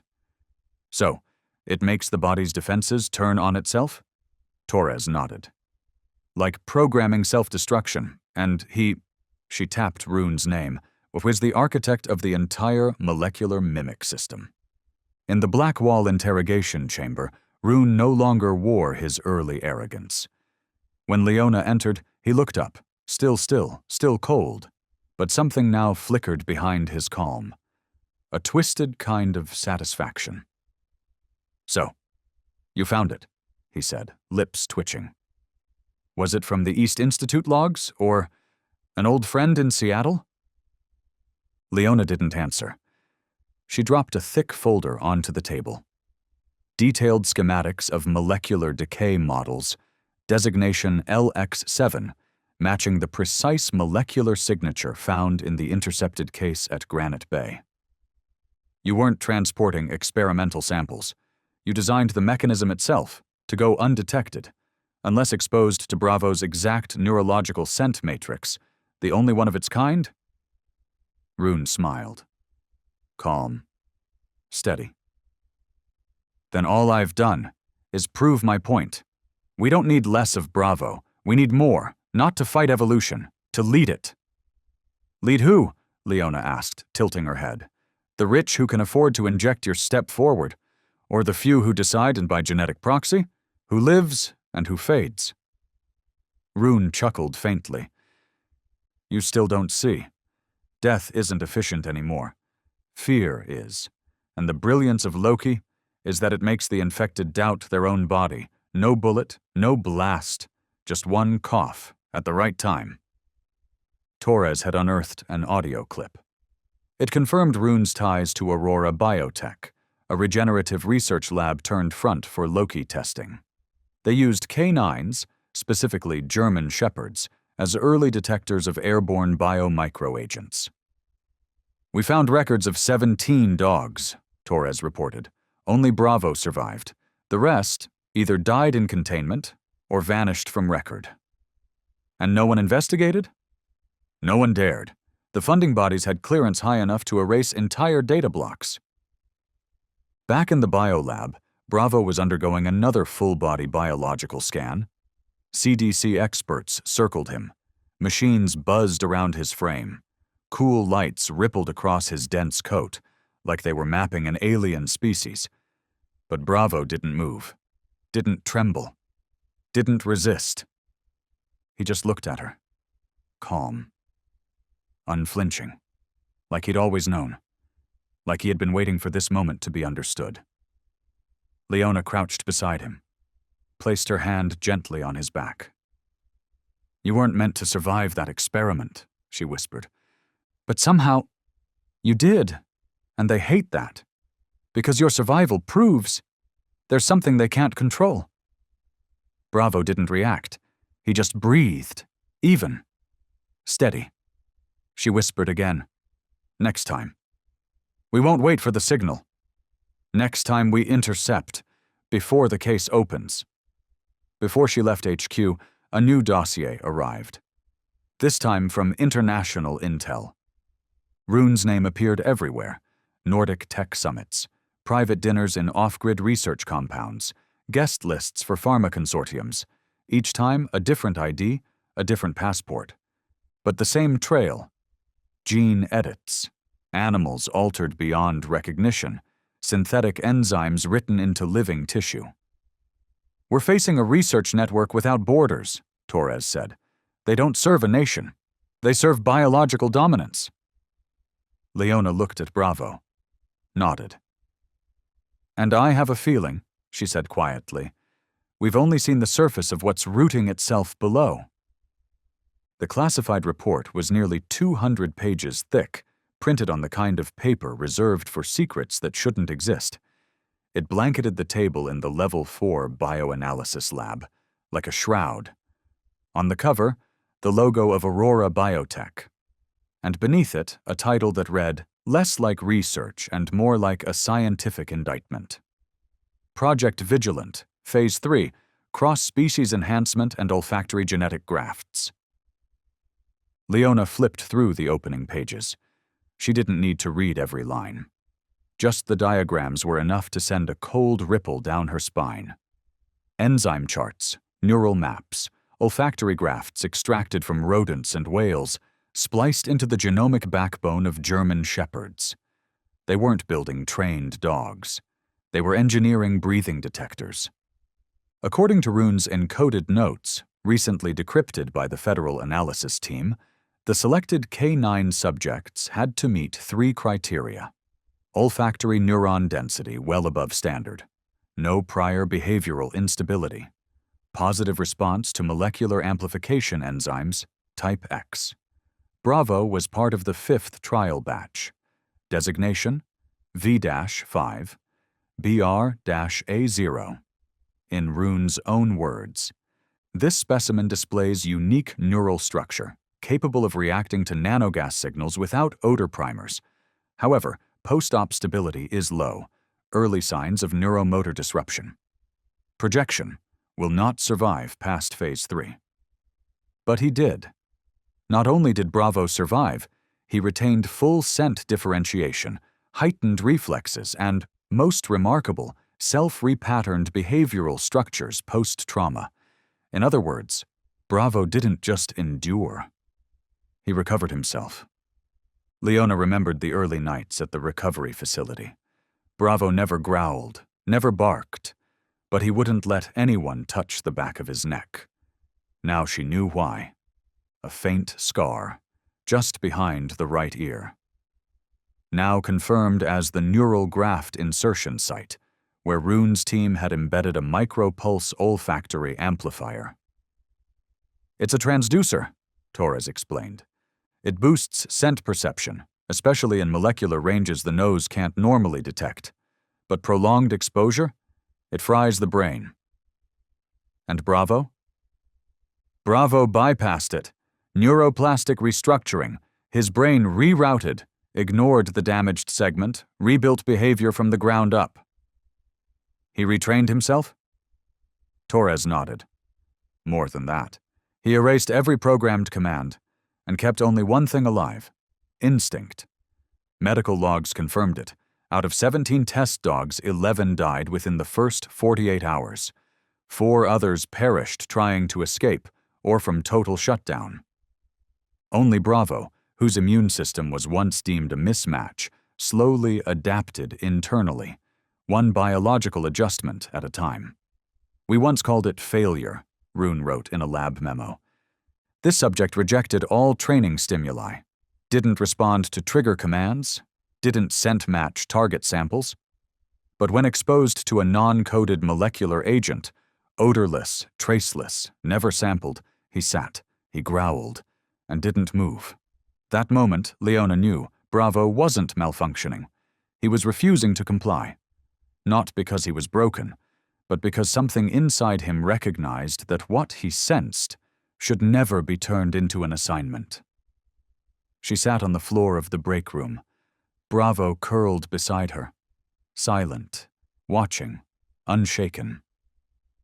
"There's a difference," she whispered, "between being designed to do something and choosing what to do once you realize you were designed." Bravo didn't look at her, but his eyes remained open. They never closed when something was about to happen. She remembered Granite Bay, all sensors silent, all personnel frozen. But Bravo had growled. That sound didn't come from training, it came from survival, boiled and reforged through endless layers of experimentation. Bravo wasn't a product, he was a witness. Proof that in the ruins of a program meant to turn life into code, something living had emerged, aware, adaptive, and unwilling to play by the rules it had been assigned. Leona stood, picked up the final page, handwritten in red ink, scrawled across a data slate scrubbed from Aurora's mainframe. "One day Bravo will betray his nature, or worse, betray humanity, because he is no longer a dog. He is an unfinished concept." She folded the note, slipped it into her coat, then turned to Bravo and whispered, "Number, you are exactly the kind of dog we need, not one who sniffs on command, but one who warns when people like me stay silent for too long." Bravo growled, not because he was ordered, but because he understood. The world needs something that machines can't replicate, a will that can't be coded, an instinct that can't be turned off. And he was ready. The air in the emergency conference room on the 5th floor was oppressively thick, not because of heat, but because of the perfectly tailored suits and expressionless faces of the Yarnasian diplomatic delegates. The overhead lights glinted off the gold-trimmed briefcase on the table before them, an unspoken symbol of soft power forged through bilateral agreements and the thin line between law and politics. Leona stood at the far end of the room, leaning against the wall. No one spoke to her, and she demanded nothing in return. But in the pocket of her coat, the external drive containing the decrypted files of Project Loki protocol, handed to her at dawn by Taurus, was beginning to warm in her palm. One of the three diplomats spoke up, his voice calm, his English flawless. "We would like to emphasize that under the Vienna Convention of 1961, our citizen, Dr. Elias Roon, is entitled to full judicial immunity under any circumstance. He was carrying an unidentified chemical device," Agent Hallen of the FBI interjected, "and attempted to flee during inspection." "We do not dispute his non-cooperative behavior," the delegate replied with a polite smile. "But behavior doesn't constitute a crime, especially when there is no verified evidence that the device is a weapon. Continued detainment may be considered unlawful confinement of a diplomatic citizen." Leona said nothing. But inside, every nerve was winding tighter. They had prepared for this. They knew exactly how the legal system would react. They didn't need truth to win, just enough ambiguity to stop the system from digging deeper. Torres approached, whispering, "They're offering a trade. Roon, in exchange for the luggage to be sealed and returned to consular custody." "No one gets to open it?" Leona asked. "No one is allowed to keep it," Torres nodded grimly. "They're claiming it's a specialized lab specimen with medical confidentiality." Leona turned toward the window. Outside, the lights of Granite Bay Airport blinked in a steady rhythm. Bravo was still being held on the ground floor, awaiting further instruction. He didn't know that the thing he'd first sensed, the silent suitcase, a trap without a trigger, was about to be returned to the hands of its maker, all because of one sentence buried in an international convention. Hours later, in the logistics corridor of the basement level, preparations for the handover began. 3 diplomatic agents, 2 with falsified passports, were set to escort Roon out of the airport through a private route. The suitcase, resealed and sheathed in lead casing, would be moved in a portable container personally checked by their team. "You sure?" Torres looked at Leona. "We can't legally hold him without clearance from higher up." Leona didn't respond immediately, but her eyes locked on the rear exit. "If he leaves this place," she whispered, "we won't get a second chance." At the surveillance station, Agent Hallen quietly coordinated with the hazmat team. They had embedded a micro-wireless molecular sensor into the seal of the suitcase.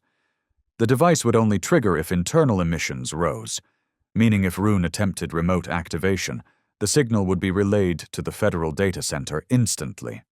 Leona made her way to Bravo. He was sitting still, not barking, eyes fixed on the service elevator, the one bringing in the diplomatic transport. "This time," she murmured, "it's not about the law, it's about survival. You're no longer just evidence. You're the only warning we have left." Bravo didn't growl, but his body tensed, like a taut wire drawn to breaking point. The release order for Roon was signed at 1746. Airport security's role was now limited to escorting him to the transfer gate. No authority to intervene. Though officially removed from the active team, Leona stayed close via surveillance feeds. On the 3rd monitor, Roon was ascending the steps with his usual deliberate gait, but his eyes scanned the area, searching for the one who hadn't given up yet. "He knows we're watching," Torres said over comms. "Good," Leona replied. "The ones who think they're winning are always the last to stay alert." Just as the diplomatic vehicle started to roll out, the sensor signal blinked yellow. Internal pressure had shifted, signs of reverse compression inside. A clear message: Roon was testing activation, even if just a simulation. "He's probing the system," Hallen warned. "If the sensor doesn't react, he'll make it real." Leona pulled out the emergency override card, issued by the CDC for biological threats, and shouted into the mic. "Stop the diplomatic vehicle. Internal readings show activation. This is a Level B biohazard risk. Initiate containment protocol." But the delegation had anticipated this. "You are not authorized to interpret internal responses of diplomatic material. Any further action will be seen as provocation." And the car kept moving. Leona stared at the monitor, her heart pounding, and Bravo, without a single command, started running. He dashed through the corridor, past checkpoints, straight toward the basement zone. No hesitation, no waiting, no need for orders. "Bravo's moving on his own," a technician gasped. Torres whispered, "He knows what Rune is about to do." Leona yelled into the radio, "Do not stop him. Let Bravo do what needs to be done." Inside the freight sublevel of Granite Bay, the ventilation system howled through steel ducts and concrete pillars striped in yellow warning paint. The scattered amber lights cast uneven halos across the corridor, like a maze littered with shadows that had no names. And in that maze, Bravo moved, without barking, without wasting a single step, just the precise motion of an instinct sharpened by survival. Above, Command assumed the situation had de-escalated. The diplomatic SUV carrying Rune had passed the final checkpoint. But Bravo, just as he slipped past the auxiliary security gate, suddenly halted. Not because of the primary vehicle, but because of another. It wasn't on the escort manifest. It didn't carry Rune. But the scent was identical. Leona, watching from the surveillance console, saw Bravo freeze in front of a matte graphite SUV. No front plate, no consular insignia. But more chilling than the vehicle itself was Bravo's response. He didn't bark. He simply turned his head, glancing at the nearest camera. A signal only Leona would understand. "There isn't just one case," she whispered. "Rune is just the tip of it." Torres immediately cross-checked 24-hour cargo records. No second vehicle listed. But a clip from the east loading bay revealed it had entered through a technical maintenance gate, at the same time as the diplomatic convoy. The manifest read only, "Cryosample, no contact allowed." "They moved the real device as frozen cargo," Torres muttered. "No live biosignature. Machines wouldn't detect it." Leona pressed her earpiece hard. "I need full access to rear gate protocols. Emergency team, on me." In the basement, Bravo was now in position, facing the second SUV. No one inside. But from the rear compartment, a faint chill seeped through the thermal seal, along with the soft hiss of metal brushing metal. Still, Bravo didn't bark. He lay down still, as if guarding something only he could sense. Leona arrived with the hazmat team seconds later. She found Bravo crouched low, his eyes locked onto the vibrating metal panel. "When he doesn't growl, doesn't bark, just lies across the path," she said softly. "It means what's inside is worse than anything he's ever faced." The hazmat team opened the trunk. Layer after layer of thermal seals were peeled back, and when the final lining was removed, a plume of pale vapor escaped, revealing an object identical in form to the first suitcase, but labeled BX-9 for controlled trials only. "This isn't a shipping unit," the hazmat leader frowned. "This is an original prototype, unregistered. If it had been activated here—" "Bravo stopped it," Leona stated firmly. "None of us caught it, but he did." Meanwhile, the SUV carrying Rune reached the western helipad, where a plane awaited, marked with the logo of an international humanitarian agency. But the FBI's tracking system had tagged the transport earlier, and a covert ops team had monitored the entire extraction path. "Rune had the escape mapped out," Torres said. "One suitcase is a decoy, the real one slipping out the back. If Bravo hadn't intervened, we'd have lost it." Inside the mobile command unit, Leona laid down the report from the cold storage device and turned to the senior operations coordinator. "We're no longer a response team," she said. "As of now, we're the front line." Torres nodded, no hesitation in her gaze. "And Bravo is the last threshold, where even the quiet things can still be heard." That night, Rune was intercepted at a secondary checkpoint en route to the civilian airfield. An international retrieval order had just been activated, not on the grounds of smuggling contraband, but under an untested clause for unauthorized transport of Class 4 biological agents. A clause that had never been invoked, until now. When Leona received the news, she didn't speak. She simply looked at Bravo, curled at her feet in the control room, his head resting on her boot, ears still alert despite closed eyes. "You didn't just save Granite Bay," she whispered.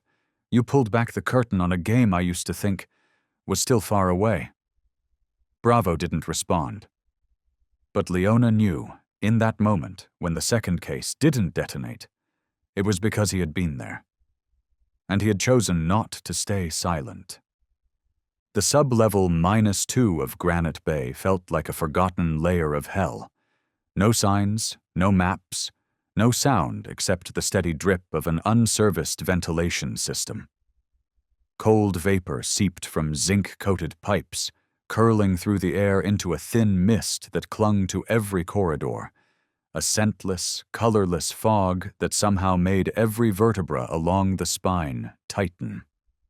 Leona descended the concrete stairs in silence, one hand steady on the sidearm at her hip, eyes following the faint pulses on her handheld tracker. The source had been detected less than 3 minutes ago. A small heat signature, mobile, and moving toward the sealed freight zone at the rear of level -2. Behind her, Bravo moved without a sound. No barking, no growling, but every step he placed was measured to the rhythm of a heart beating in tension and precision. 10 minutes earlier, the FBI's biosensor array had picked up a short-wave burst, extremely low frequency, matching the exact signal protocol of the second case, BX9, the one Bravo had sniffed out from the disguised SUV. The anomaly? The case was supposedly sealed and stored inside a high-security biolab. Yet the signal wasn't coming from the lab. It came from the sub-level, an area marked as abandoned, with only dormant vehicle bays and rarely used exits. They had checked the storage facility. The case hadn't moved, which left only one question. Who was trying to activate it remotely? And how did they access a zone with no clearance protocol? Leona paused when the overhead light flickered. A shadow moved past the left turn. No footsteps, no breath, but there was someone there. She signaled with her hand. Bravo crouched low, gliding forward at a perpendicular angle. His tail held still, ears pointed, eyes glinting with mist-slick fire. They rounded a corner of steel wall, the last place the light could reach, and there, in the dark, stood Rune. His hand held a small control device, reflective surface catching the flickering bulb above. His palm was dusted in the fine residue of chemical frost, often used to obscure fingerprints from biometric sensors. His face didn't show surprise. Just one thing: satisfaction. "You can't stop it all, Hartley," Rune said, not turning. "The first unit was a prototype, but BX9, that's the foundation. A system that can restart the chain reaction with just a single biosignal." "You've been detained! All devices seized!" Leona called out, stepping forward with her grip tightening on the gun. "But you didn't seize me," Rune smiled. "You let me live, and while you were busy nursing your miracle dog, you forgot. I designed the reflex loop in those devices." By now, Bravo had flanked him from behind. No growl, no warning. But Leona knew. One command, and he would strike. Rune continued, almost lecturing. "BX9 reacts in real time. It waits for a compatible biosignal to trigger. A protein string. No waves, no heat, no power, just—" He raised the device. "A touch." Leona shouted, "Drop it!" "Now." Rune smirked. "You think you're fast enough?" His finger inched toward the activation pad, and Bravo launched. Time froze. He exploded from the floor like an arrow drawn to its limit, hurling himself at Rune from an unexpected angle. Not straight but diagonal, enough to slam Rune into the wall before his finger reached the trigger. Leona closed in, gun leveled at his wrist just as Bravo pinned him with full weight. No bite, no tear, just enough pressure to immobilize his hand. Rune gasped, eyes wide, not from pain, but shock. "No, impossible," he stammered. "I calculated this." I predicted his reflex. Leona's eyes were fire. She ripped the device from his hand. "You knew genes. You knew tech. But you never knew instinct." Rune tried to twist free, but Bravo bore down harder, never breaking eye contact with the man who once altered his DNA. A creature once built to serve was now the only one capable of stopping its own creator. When the response team arrived, Rune was restrained, the device sealed, and more importantly, the BX-9 signal never completed. Torres arrived minutes later. The sub-level lights still flickered. She stood silent for a long time, watching Bravo sit calmly by Leona's side, like he hadn't just saved an entire airport from a biohazard event. "He found the source," Torres said, awe in her voice, before the signal even finished transmitting. Leona didn't answer right away. She knelt beside him, running a hand down his back. His fur was damp from cold mist, but his heartbeat, she knew, had never once faltered. "Because he doesn't run on commands," she whispered. "He runs on truth." As they made their way out of sub-level -2, distant sirens began to wail, not in panic, but in relief. The danger had passed, not because of a protocol, but because of a species once left behind in a lab. Bravo didn't look back. He simply followed Leona, like the fight wasn't over, and deep inside him, the instinct of a being born from mistake kept roaring for what was right. The emergency command room at Granite Bay that morning wasn't filled with shouting, nor was it flooded with rapid-fire orders like it had been in the chaotic early days. But silence didn't mean calm. Silence, today, was suffocating, heavy with the weight of what they had just witnessed, something none of them could explain. And the more they tried to decode it using every instrument they had, the more they realized it was beyond the reach of any scale they knew. On the main screen, wave patterns from the chemical analysis map pulsed in clean, empty rhythms. No anomalies detected before Bravo responded. Air pressure, temperature, particulate levels, all stable. Biological sensors, hazmat alarms, 3 separate monitoring nodes, all confirmed. No anomaly detected. Torres stepped closer, pointing to a log entry on screen. Time, 17:46:23. No molecular shift detected.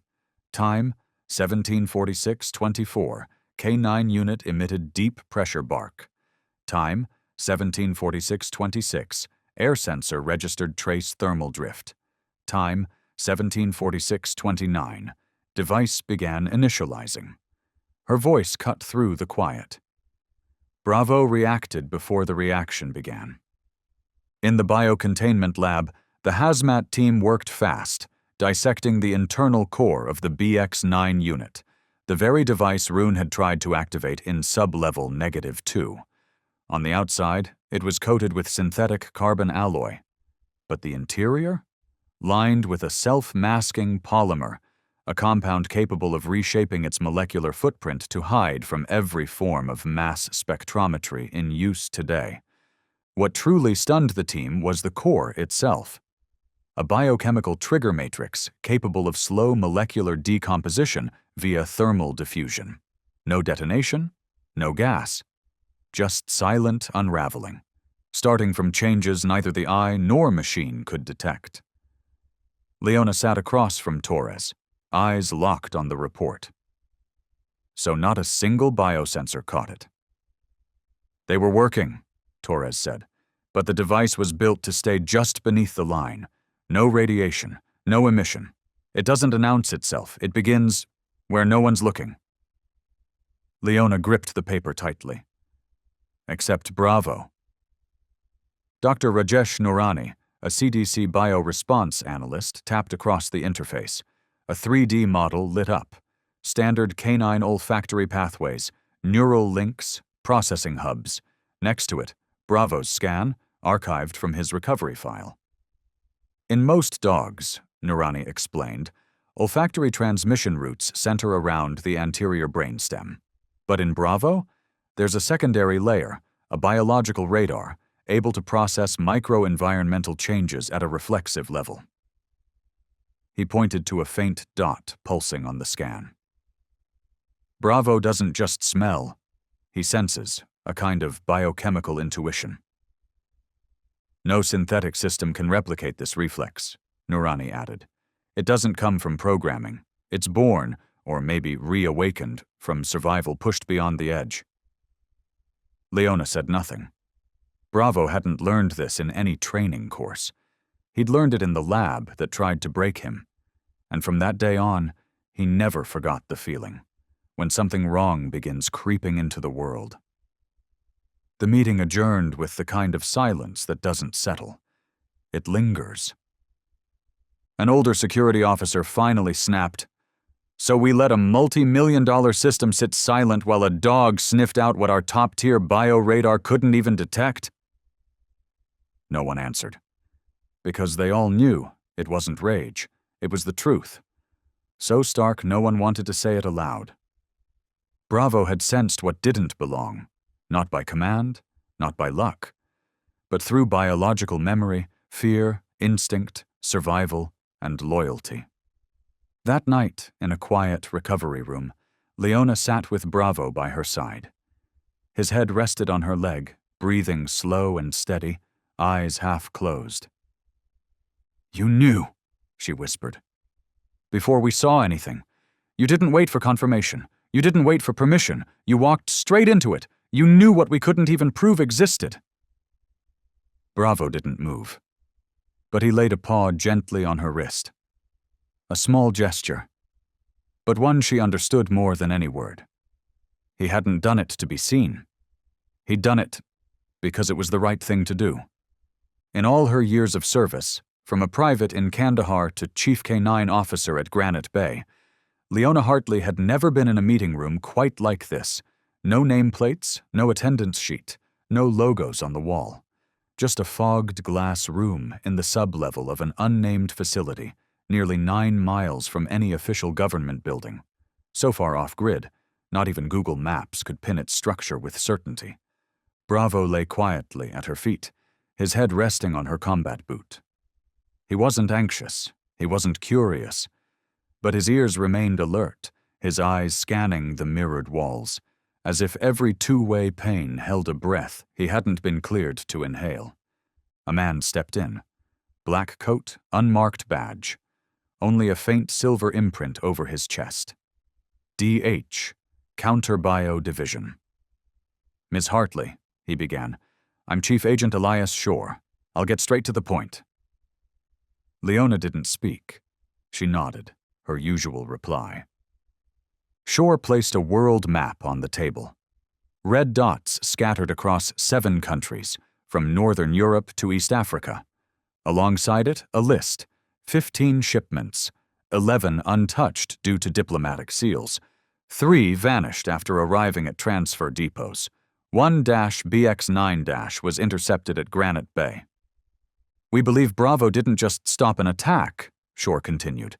"He may be the only living asset capable of identifying the molecular structure within these shipments." Leona raised an eyebrow. "You want Bravo to sniff for them, instead of using all your top-end biochemical sensors?" Shore didn't blink. "Because the sensors detect nothing, and he's detected 2. The second, before the device even initiated. In a nearby lab, Homeland Security was reconstructing the BX9 using reverse engineering. But no one could decode what rune embedded in the core. The device had been programmed to self-destruct if disassembled in the wrong sequence. They had only one compass left, Bravo's biological instinct. Torres, the only one allowed to enter the observation room, stood behind the glass, watching as Bravo moved among a tray of unidentified gas samples. No labels, no color, no scent. The first sample, No reaction. The second, still nothing. The third, Bravo paused. He didn't bark, he didn't growl, he looked at Leona. Near match, Torres noted. No direct alert, but he knows something's wrong. Leona whispered, without turning. Not wrong because it's toxic. Wrong because it's something that once nearly killed him.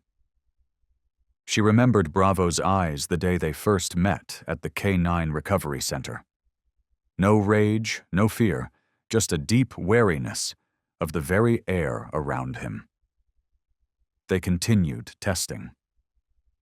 At Sample 7, a synthetic compound mimicking the structure described in Rune's research, Bravo stepped back. Ears up, back tense, tail stiff. It wasn't a reaction of aggression. It was a warning.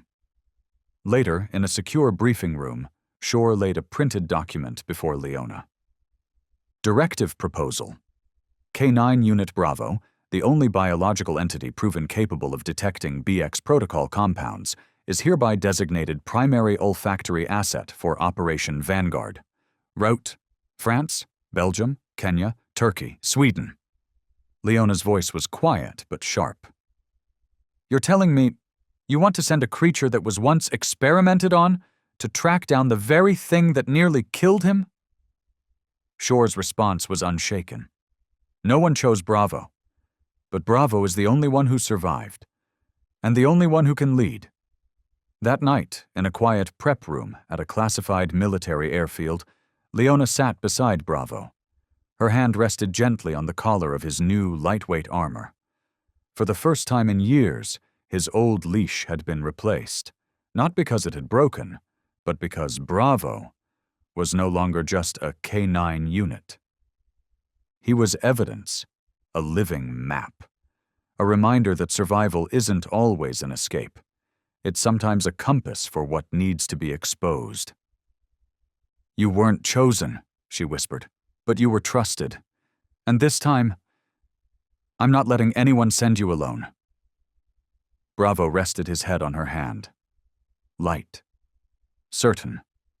As if the answer had always been there.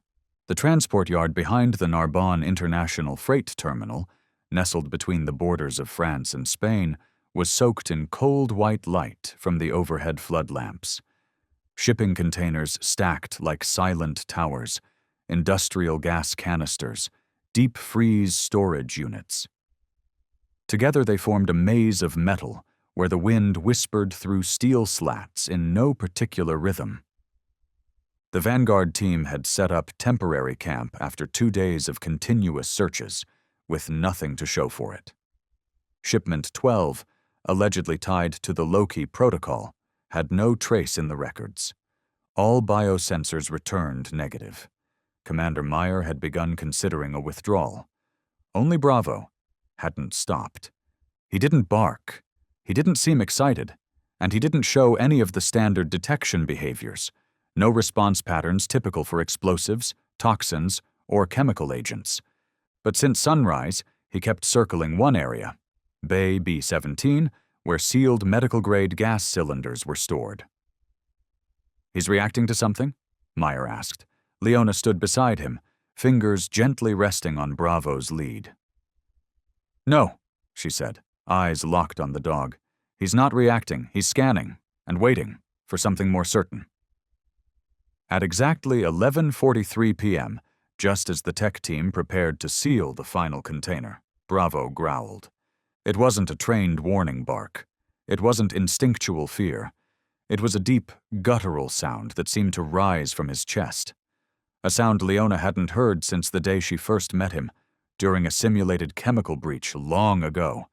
Everyone turned. Bravo dashed forward, placing himself between the team and a transport crate holding 3 industrial gas cylinders, Type C, certified for biomedical use. There was no alarm, no leak indicator, no red lights. But Bravo's gaze was fixed on a weld seam near the release valve, where a faint trail of mist, almost invisible, was slipping free. "Back away!" Torres shouted. "Pull the tech team out now!" Manual sensors were brought in, recalibrated, and swept over the area. Nothing. All readings remained within safe thresholds. "He's mistaken," someone whispered. Leona said nothing. She walked to Bravo's side and knelt, placing her hand softly on his shoulder. "He's not mistaken?" she whispered. "He heard something our tools don't even know how to define yet." They initiated a containment-level breach protocol and carefully unlocked the cylinder. What happened in the next 30 seconds silenced every person on site. From the innocuous-looking weld seam, a pale green vapor slithered out, odorless, cool to the touch, but it corroded through the thermal plastic coating in under 4 seconds. All sensors flipped to code red. Torres screamed into her radio. "This isn't Type C. It's an unregistered compound. Mutating strain, lockdown to level 4 immediately." If Bravo hadn't detected it, if he hadn't growled, not out of fear, but because he sensed microstructural shifts in the compound's dispersion, if he had waited just a few seconds longer, half the team would have inhaled it. Commander Meyer dropped to one knee on the cold concrete floor, staring across at Bravo, who now lay calmly, breathing steadily, but still watching the place where a silent disaster had nearly unfolded. "We thought we were in control," Meyer murmured, "until a creature no one chose saved us all." Later, once the crisis passed, the compound was analyzed. It was confirmed. A variant of the same structure found in BX9. This time it could self-replicate upon contact with living tissue. No sensor had picked it up. No alert system had sounded. Only Bravo had known. Torres, once the harshest skeptic of the dog's abilities, stood quietly beside Leona and said, "He's not a faulty product. He's the answer. Not because he was trained, not because he was programmed, but because he chose to survive, and then chose to protect." Leona didn't reply. She gently stroked Bravo's neck. He still lay there, ears twitching slightly at every distant sound, like he hadn't yet given himself permission to rest. "He didn't learn how to be human," she said. "He just kept the part of instinct we forgot how to listen to." That growl, it wasn't fear, and it wasn't obedience, it was a decision, a final growl, echoing in a world blurred by right and wrong, a declaration from one who survived. "I'm still here, and I'm still keeping watch." Paris in February was windless. The last brittle leaves of a long-past autumn had been swept into the edges of the marble steps leading up to the International Bioethics Union building. Inside, the suffocating tension of a special tribunal didn't come from shouting or protest, but from silence. A silence heavy with the weight of an unprecedented verdict waiting to be spoken.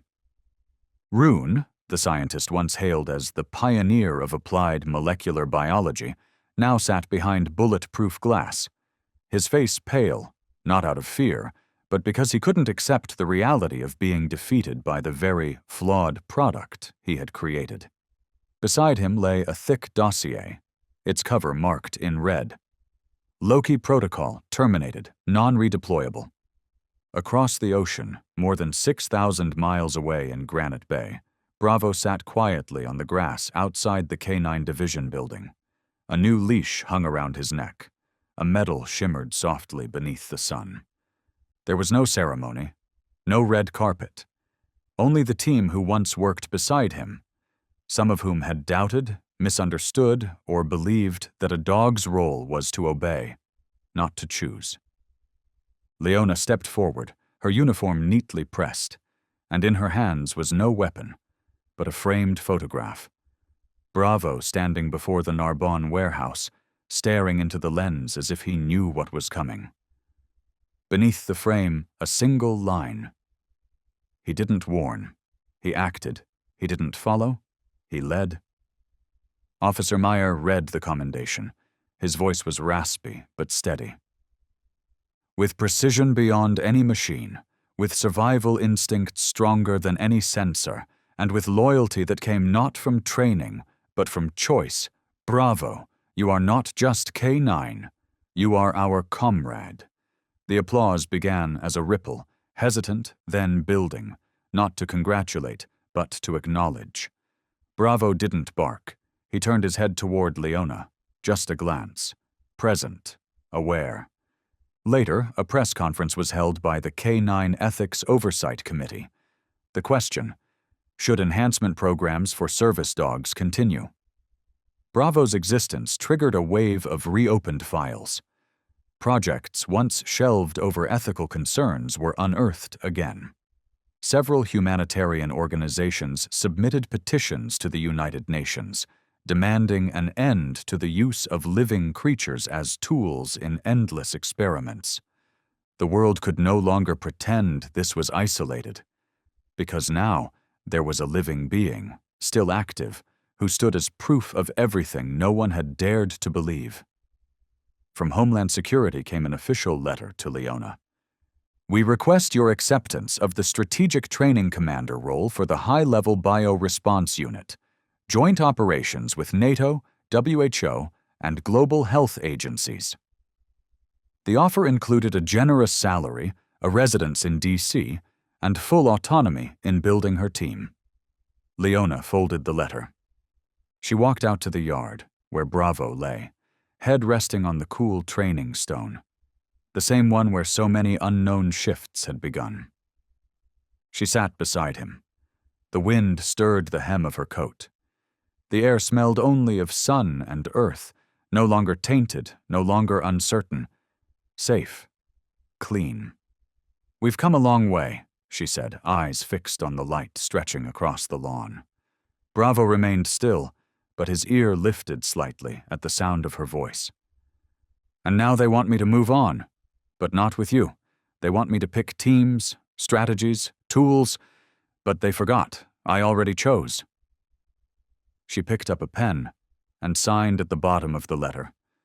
The signature wasn't an acceptance, it was a refusal. She sent one final message to Washington Command.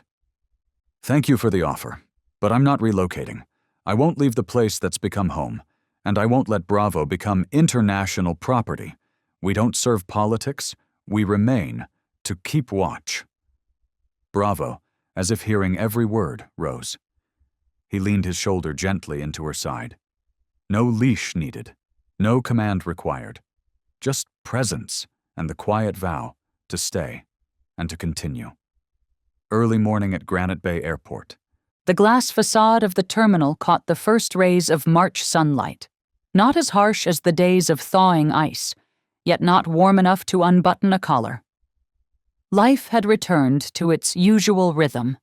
The crackle of boarding announcements, the metallic clash of luggage carts, the hurried footsteps of passengers trying not to miss the earliest flight of the day.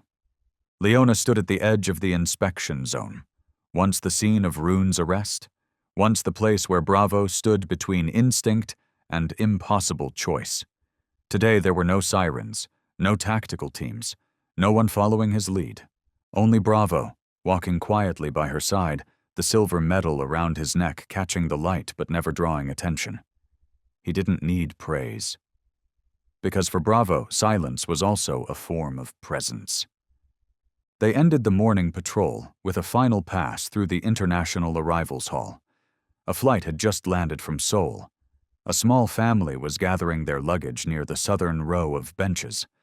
A little girl, perhaps 6 or 7, wearing a backpack with bear ears, froze at the sight of Bravo in the distance. "Mom," she whispered, "is that a hero dog?" The mother looked over, paused, and then nodded gently. The girl walked forward, didn't run, didn't scream. She stopped about half a meter from Bravo, hands clasped in front of her chest. "Can I?" she asked, voice small but clear. Leona looked at Bravo. He didn't move, but his ears perked. He bowed his head slightly. Leona nodded. He said yes, she replied softly. The girl stepped closer, gently reached out. Bravo didn't flinch. He simply stayed still, allowing the small hand to rest on his warm, soft fur. His eyes softened. His breathing remained steady, as if he understood that this moment required no alertness, only presence. The mother smiled. "He's so calm, Like he knows everything's okay. Leona answered, without shortening her thought. He knows what to react to, and what simply needs to be heard. The girl stepped back, gave a shy bow, and turned to leave with her mother. But before walking away, she looked back. Did he save people? Leona knelt beside Bravo, hand resting gently on his back. He wasn't born to be a hero, she said. He chose to do what was right, when no one else saw anything wrong. Inside the K9 Division building, where photographs of fallen service dogs once lined the wall, a new frame had been added. No campaign image, no grand citation, just a candid shot. Bravo lying on the grass after his first patrol, his head resting on Leona's boot, bathed in the quiet glow of sunset. Underneath, a single line, handwritten in chalk on wood. He wasn't trained to obey. He learned to understand. And we learned to listen. When people asked why she turned down the international command post, when they asked why Bravo wasn't used as a public relations symbol, Leona gave only one answer. Because Bravo isn't a product, he's a companion. And anyone who had looked into those eyes that had endured what no machine could measure, understood.